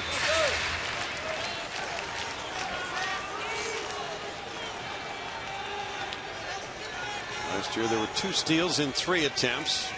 24 innings of work for Duffy. And now he's in front 0-2 on Guzman. Chris Carter has come out to the on-deck circle to pinch hit for Mark Krause. There is action in the Royals bullpen.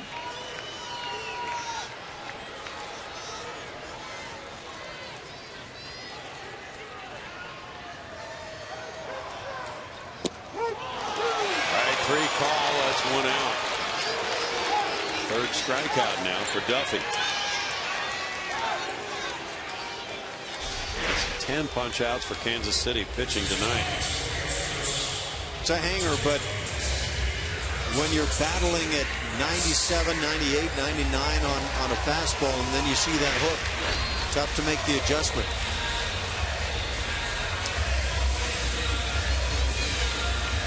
Now Chris Carter, a 136 hitter with 1 RBI, is the pinch hitter for Mark Krause. Krause 2 for 4 with a homer, 2 runs batted in tonight.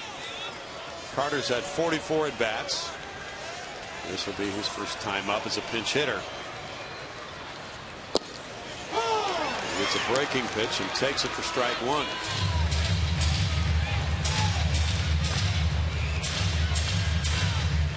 Matt Dominguez is on deck.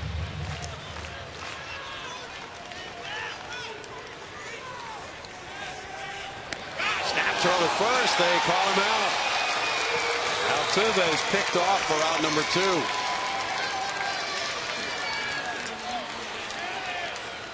C.B. Buckner with the out call.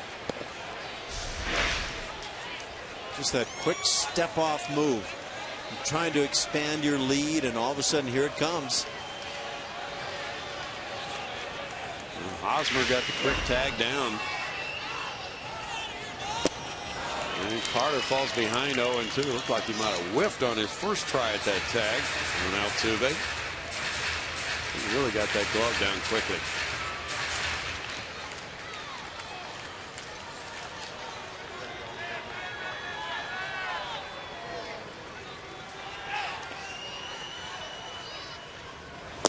Carter takes, and it's 1-2 to Chris.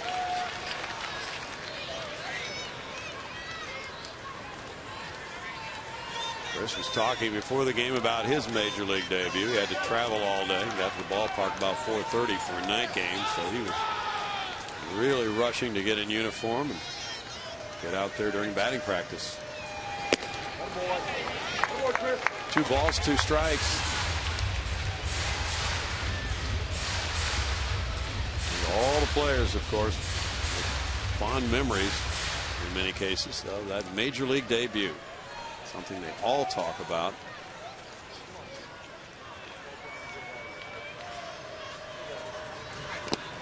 Breaking ball almost hit him on the back foot, and the count goes full now.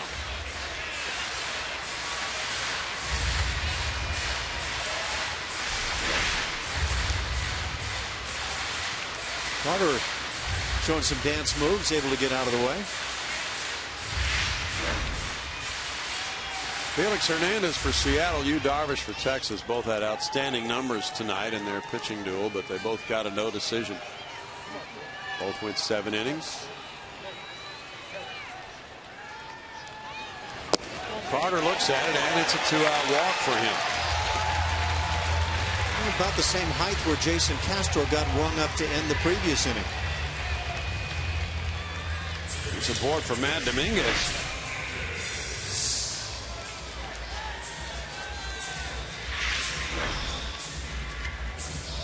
Cole Porter has Alex Presley, Jonathan Villar, Carlos Corcoran on the bench. Domingo is 0 for 4. You got a big swing in your broadcast right here? No. Snap throw to first. How about you? I'm good for it if called upon, but I doubt that I'll be called upon. Stay ready. Loose as it gets. Good cut. He fouls it for strike 1. See that ball coming straight back like that to the screen. That's usually a mark that the hitter was just dead on it.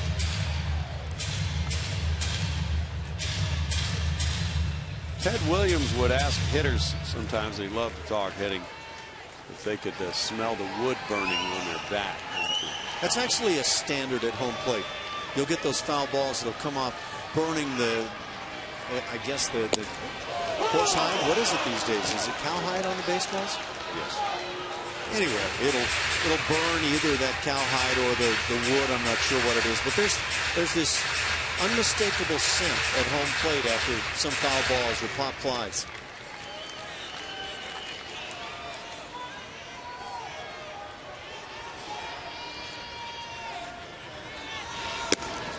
One and 2.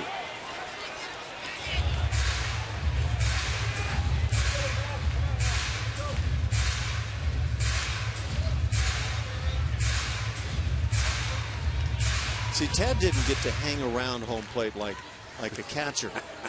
And so he thought it was unique to some of the balls he was fouling off. Yeah.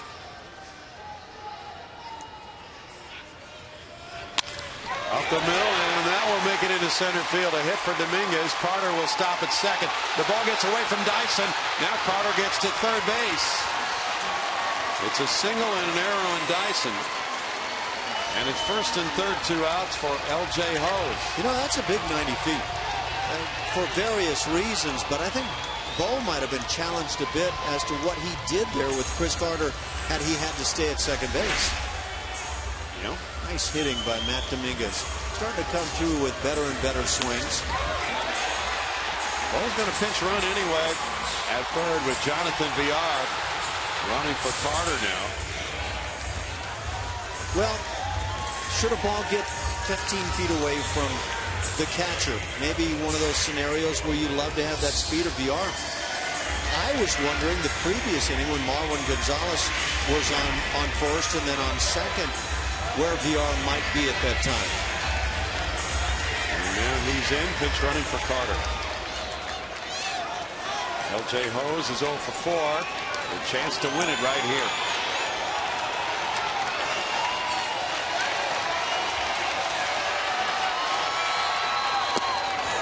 Strike 1. Villar stole home in a game last year.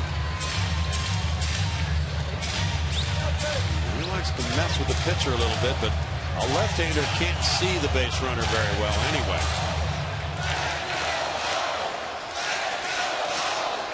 So you can mess with him and he doesn't even know it. Yeah. He steps off and looks over there, so he's been warned. You can see Perez behind the plate glancing a couple of times toward third base.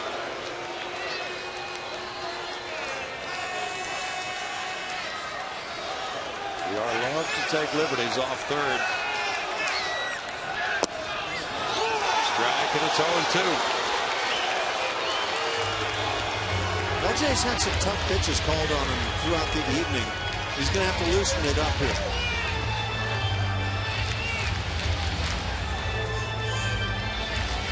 Altuve was picked off first after his single.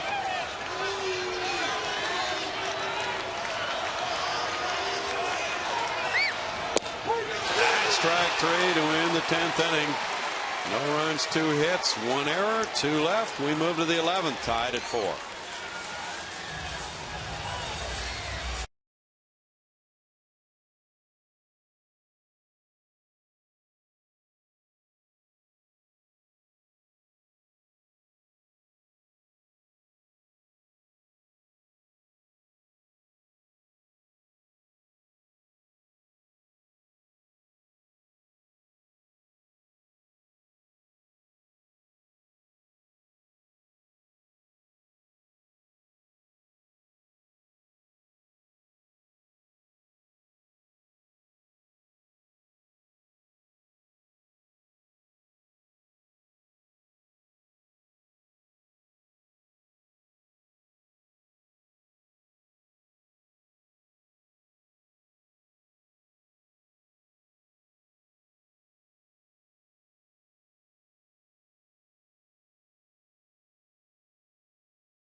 All season long, Jack Link's Beef Jerky. Feed your wild side. After 10 here at Minute Maid Park in Houston, full moon above. It's the Royals 4-11-4, the Astros 4-9-0. Stay up late and watch a little more baseball with Jerome Williams on the mound. The Astros and Royals both threatening there in the 10th inning. Both left 2 men on in that frame, but it's still tied as it has been since the Salvador Perez 2-out bases loaded single in the 7th inning made it 4-4. Jerome Williams out for his 2nd inning of work, and Mike Moustakas is in the box ready to go in the 11th. So Jonathan VR, who was the pinch runner for Chris Carter, stays into DH, and that leaves Bo Porter with 2 players on his bench, Alex Presley and Carlos Corcoran. Meanwhile, only catcher Brad Hayes remains for Ned Yost. Moustakas is hitless tonight. Broken bat goes foul. There's strike 1. Moustakas has had 1 at bat. He came in the 8th inning as a pinch hitter for Justin Maxwell.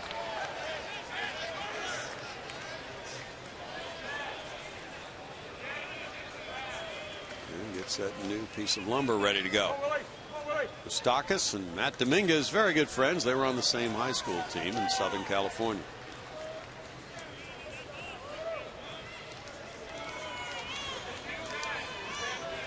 Chatsworth, California.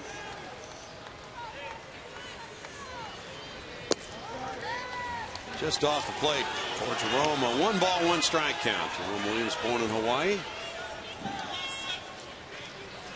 Moustakas was a first-round pick in 07, the 2nd player drafted that year. He's 25. What an infield that must have been for that high school team. Yeah. Inside. 2 balls and 1 strike. Moustakas comes from baseball blood. His uncle Tom Robson played and coached for the Texas Rangers.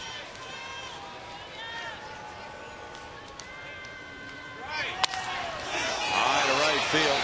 Springer backing.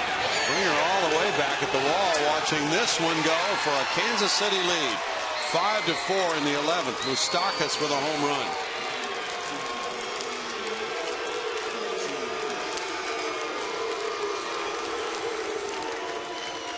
That's number 1 for Moustakas, who had 1 RBI and 41 at bats.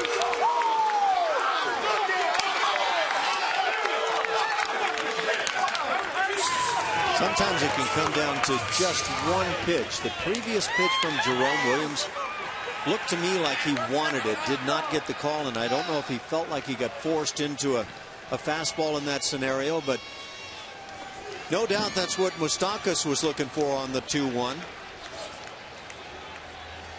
Gerard Dyson's the batter. Dyson up for the first time, and he fouls it, strike one. Dyson, the speedy center fielder, is 0 for 4 this season. Yeah, it looked like that cutter that was just inside on the previous pitch may have forced that selection of the 2-1 offering for Jerome. 1-1. Now you get ahead, and even if you choose to throw the fastball, most of the time you won't have a hitter sitting all over it. The count dictates that most of the time. It's in for a strike on Dyson. 1-2. Dyson last year had 213 at bats. He had 34 steals. So when he's in the game and on base, he tries to make things happen. 2 balls, 2 strikes. Dyson's from Macomb, Mississippi. Came up after being drafted by the Royals in 06 in the 50th round. They don't go that many rounds anymore in the baseball draft. 2-2. 50th round pick. That's against the odds. Big time. Yeah, and then he's going to play in the big leagues. A guy like this with these wheels could stay there for a long time. Bouncer up the middle. Marlin can't feel it. It's on through into center field. He knew he had to be quick and then didn't make the pickup.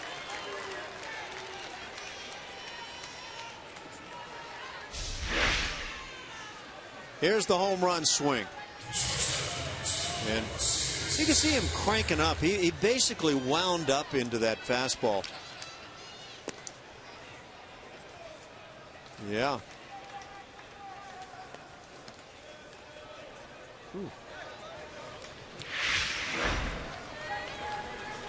One of those scenarios where 2 players could go on the DL in their celebration. Escobar bats now. He's 2 for 4. Dyson got credit for a base hit, and that's hit number 13 for Kansas City. And he's a threat to run. Dyson was 34 for 40 last season in stolen base tries. He's 1 for 2 this year.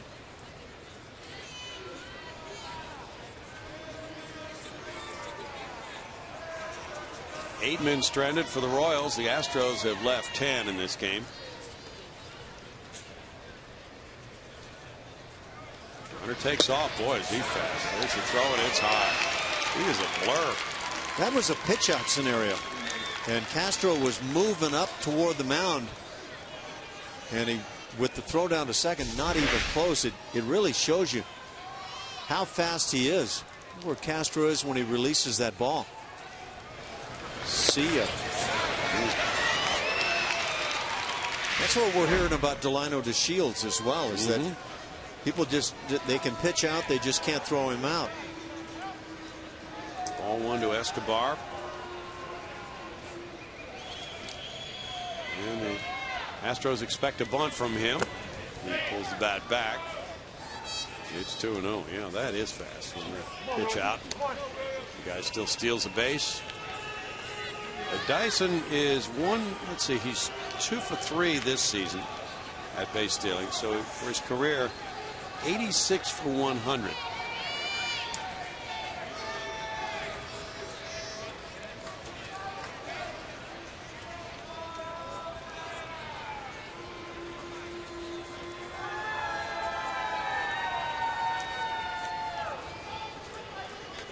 Let's see, what percent would that come out to? Roughly 86. That is, if you carry the .6. But by the new math, maybe not.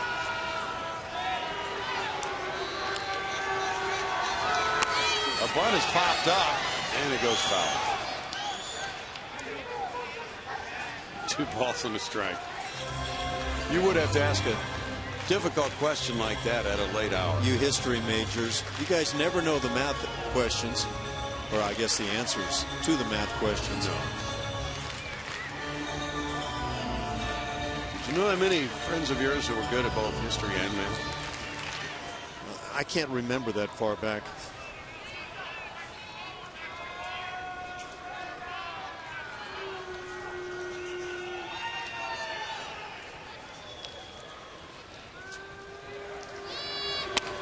Bunt at first base side. Guzman with a toss to Altuve. And it's a sacrifice from 3 to 4. Dyson to third. 2 outs. Now the Royals focusing on that insurance run now that they lead by 1.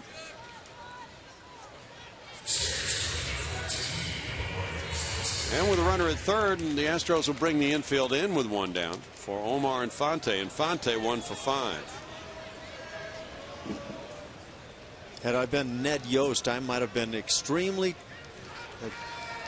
tempted to let Dyson simply steal third base. Maybe hold the bat out, try to fake a bunt, and bring the bat back toward the catcher.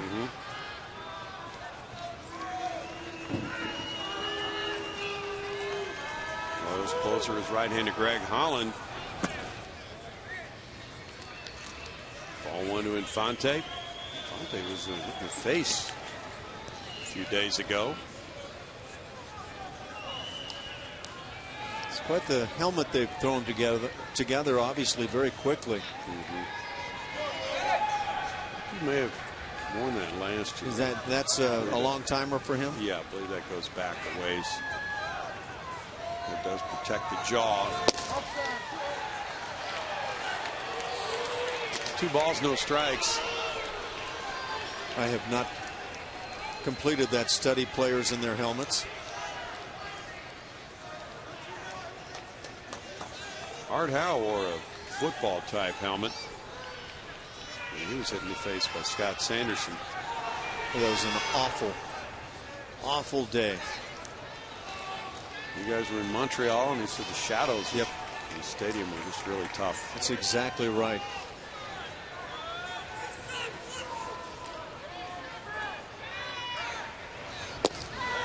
In for a strike for Jerome Williams. 2 balls and a strike now.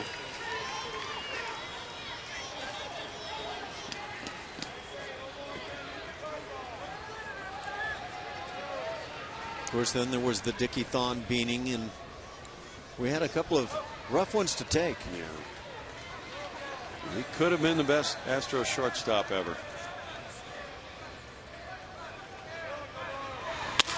Ground ball, play at the plate. Gonzalez and the tag safe. Dyson ran right past Castro and scored standing up. And it's a 2-run lead, 6-4. There's just no way that you can blame an infielder for trying this play, and then you can't blame him for not getting the guy. Dyson was just streaking on by. Fielder's choice, RBI for Infante.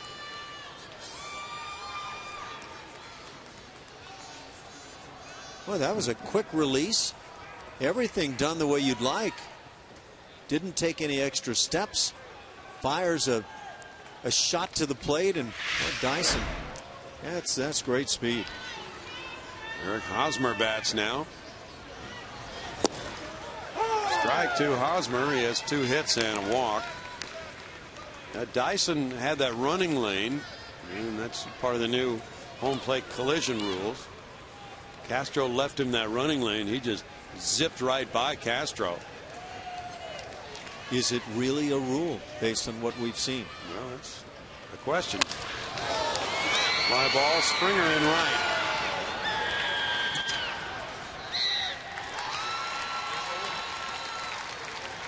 Two down, and it's Perez coming up. But you know, we had this situation in Toronto, and Bo Porter called Tony La Russa from the committee on replay review, and also part of that's the new rule on home plate collisions. And there was a situation involving L.J. Hose coming home, and he was blocked off the plate in that case by the Toronto catcher, but the infield was in. And Tony La Russa said, we're going to have to review this rule with the infield in, because the catcher sometimes does not have time to get out from behind the plate, come out in front to leave the runner a running lane, and then take the throw and get back to make the tag. So it seemed that they would allow the catcher to set up in the baseline in that circumstance. Well, having seen that play, I would find that a real stretch to say that the feet straddling the line on that particular play were because the guy couldn't get out of the way. Line drive Springer, and that's it in the 11th inning with 2 runs scoring, 2 hits, and a man left. We go to the bottom half with the score: Royals 6, Astros 4.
Leading the Astros 6-4, and we want to update you on what's going on In-Game Live. Howard Chen told you about it earlier in the game. You can vote for your favorite player of the game, get stats that you won't see anywhere else. You're on Sabermetrics 101.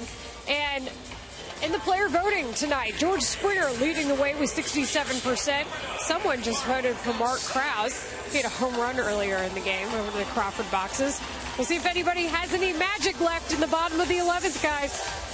That's what it all comes down to, Layla. Thank you for that update. And it is Greg Holland, the Kansas City closer, coming in with a 2-run lead, 6-4. After the Royals have scored a couple times in the top of the inning, one of those on a Moustakas homer and then the other on an Infante RBI. So Holland, who made short work of the Astros last night in 1-2-3 fashion in the 9th, striking out the side, comes in 4 for 4 in saves. He's 0-1 with a 3.60 ERA. Our throwing closer will face Marwin Gonzalez to lead it off. Gonzalez is 2 for 4 tonight. That's ball 1. Then Fowler, then Springer in the Astros' 11th inning.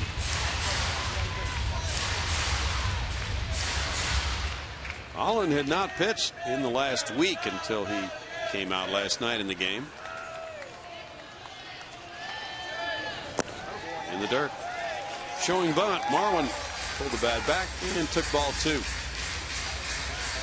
We were talking about a pitch last night from Holland that was just diving straight downward, looks like a splitter. I was talking with one of the broadcasters for the Royals, and he said that he calls it the splitter because sometimes he throws a splitter, some a slider. They look identical, and you have to wait and see what in the slow motion replay what the grip actually looked like. Interesting. 2 balls and a strike. Well, no matter what he's throwing, he's converted 44 of his last 45 save attempts. See that grip? That's not a splitter grip. It wasn't a splitter either. Nope. 3-1 at 95 miles per hour. Holland had one of the best years ever by a Royals reliever last year. He had a club record 47 saves. Became an all-star. And for the 2nd straight year, he was Royals pitcher of the year.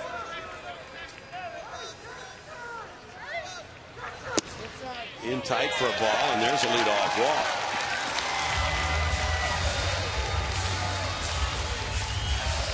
We've been talking about the plays involving a catcher taking a throw with the infield in. Here's L.J. Hose in Toronto. Watch the catcher.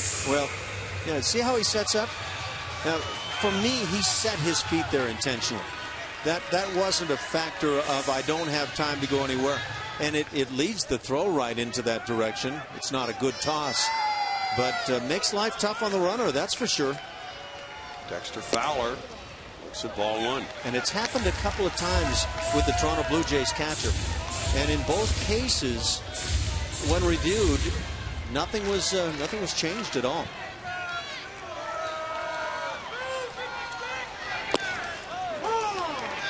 One ball, one strike. Fowler is 0 for 5 tonight. Hollins from Morgantown, North Carolina, went to West Carolina University. 10th round pick in 07 for a guy who throws mid-90s. 10th round. Probably didn't throw mid-90s then. Apparently these other arms in the KC bullpen going about 98 plus were chosen above him. There's Art Howe in the background. Yeah. Nolan Ryan.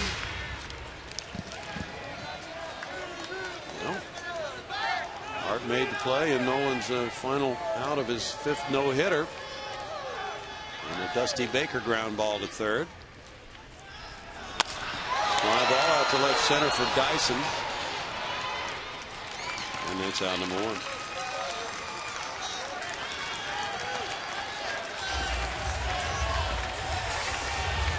Holland's listed at 5'10", so maybe that short right-hander stigma is what caused him to fall to the 10th round in 07.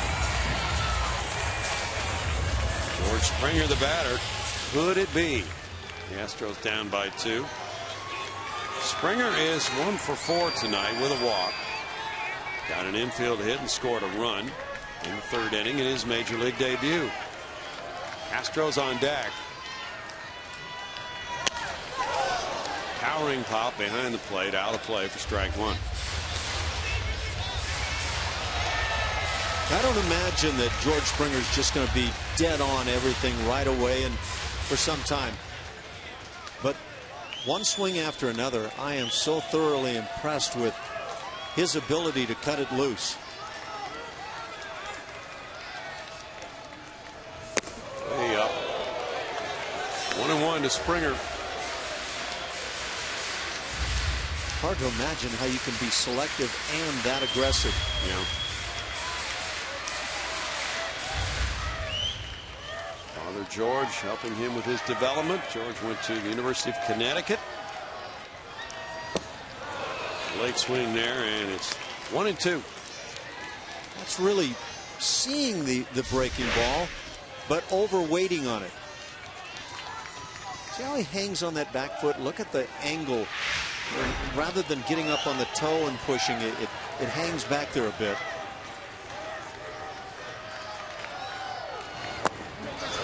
He checked his swing, and the appeal was made to first. C.B. Buckner verified, and it's 2-2. Red Sox now have led the White Sox 4-3 in the top of the 11th. There's that splitter. Yeah. Just breaks straight downward.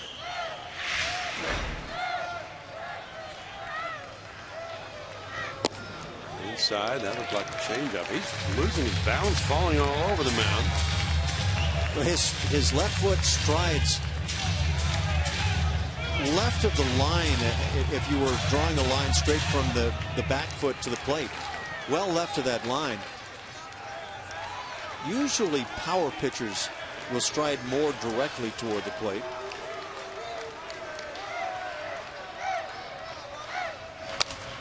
Springer fights it off. 95 mile per hour hitter. Power v power right there. Pad Magazine could have done something with that. This is fun.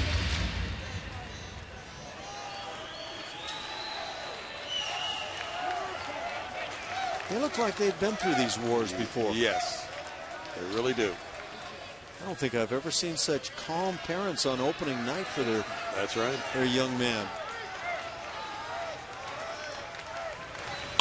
Flash foul. He just got a swing at that one. Wow. Yeah, I'd love to hear the comments of Ned Yost and some of the Royals on that side watching these swings.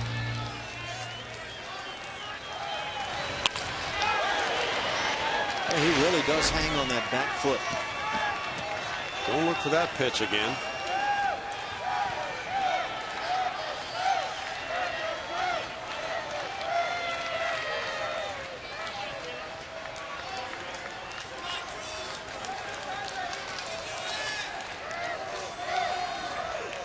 Springer's only had 2 full minor league seasons prior to this year.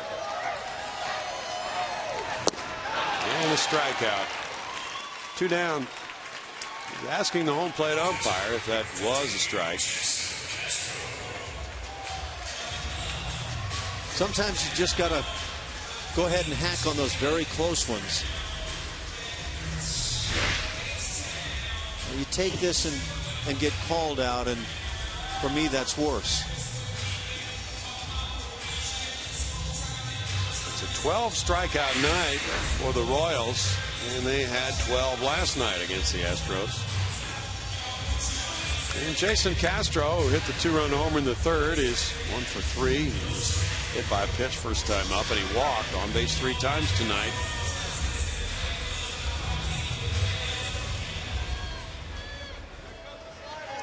Well, the Red Sox are trying to close out the White Sox in the bottom of the 11th, 4-3. Padres lead the Rockies 3-1. They're in the middle of the 7th inning. Morneau hit his 2nd. Castro looks at it, and it's ball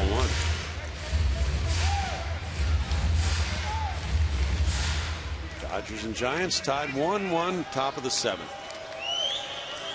Well, as this batting order is constituted tonight, the 2 and 3 spots are really forcing pitchers to bear down and to change things up. That may help. That's a good sign for this lineup. 1-1.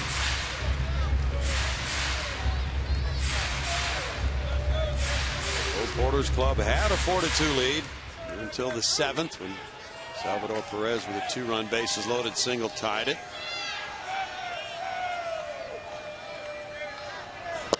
Almost hit Castro again. 2-1.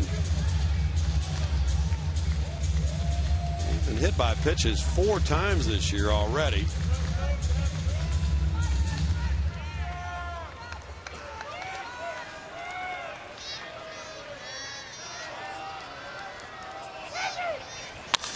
Bouncer couldn't barehand it, and it's out into shallow center field, and a hit for Castro.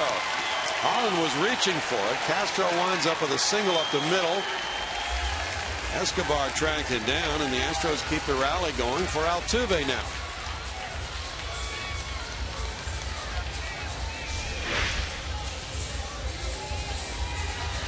Yeah, that reaction, you see it from a lot of pitchers. They'll throw the bare hand or throw a leg at a ball. But now a chance for a guy who's been swinging the bat well to get a big swing for the club. Altuve has 2 singles tonight. 2 for 5. Club leader in hits with 16 so far, and this is game number 15. It's a nice pace. Ball 1. Altuve wants to play every game this year. All 162. Cole Porter's been asked about that, and he said he doesn't see any reason why he couldn't.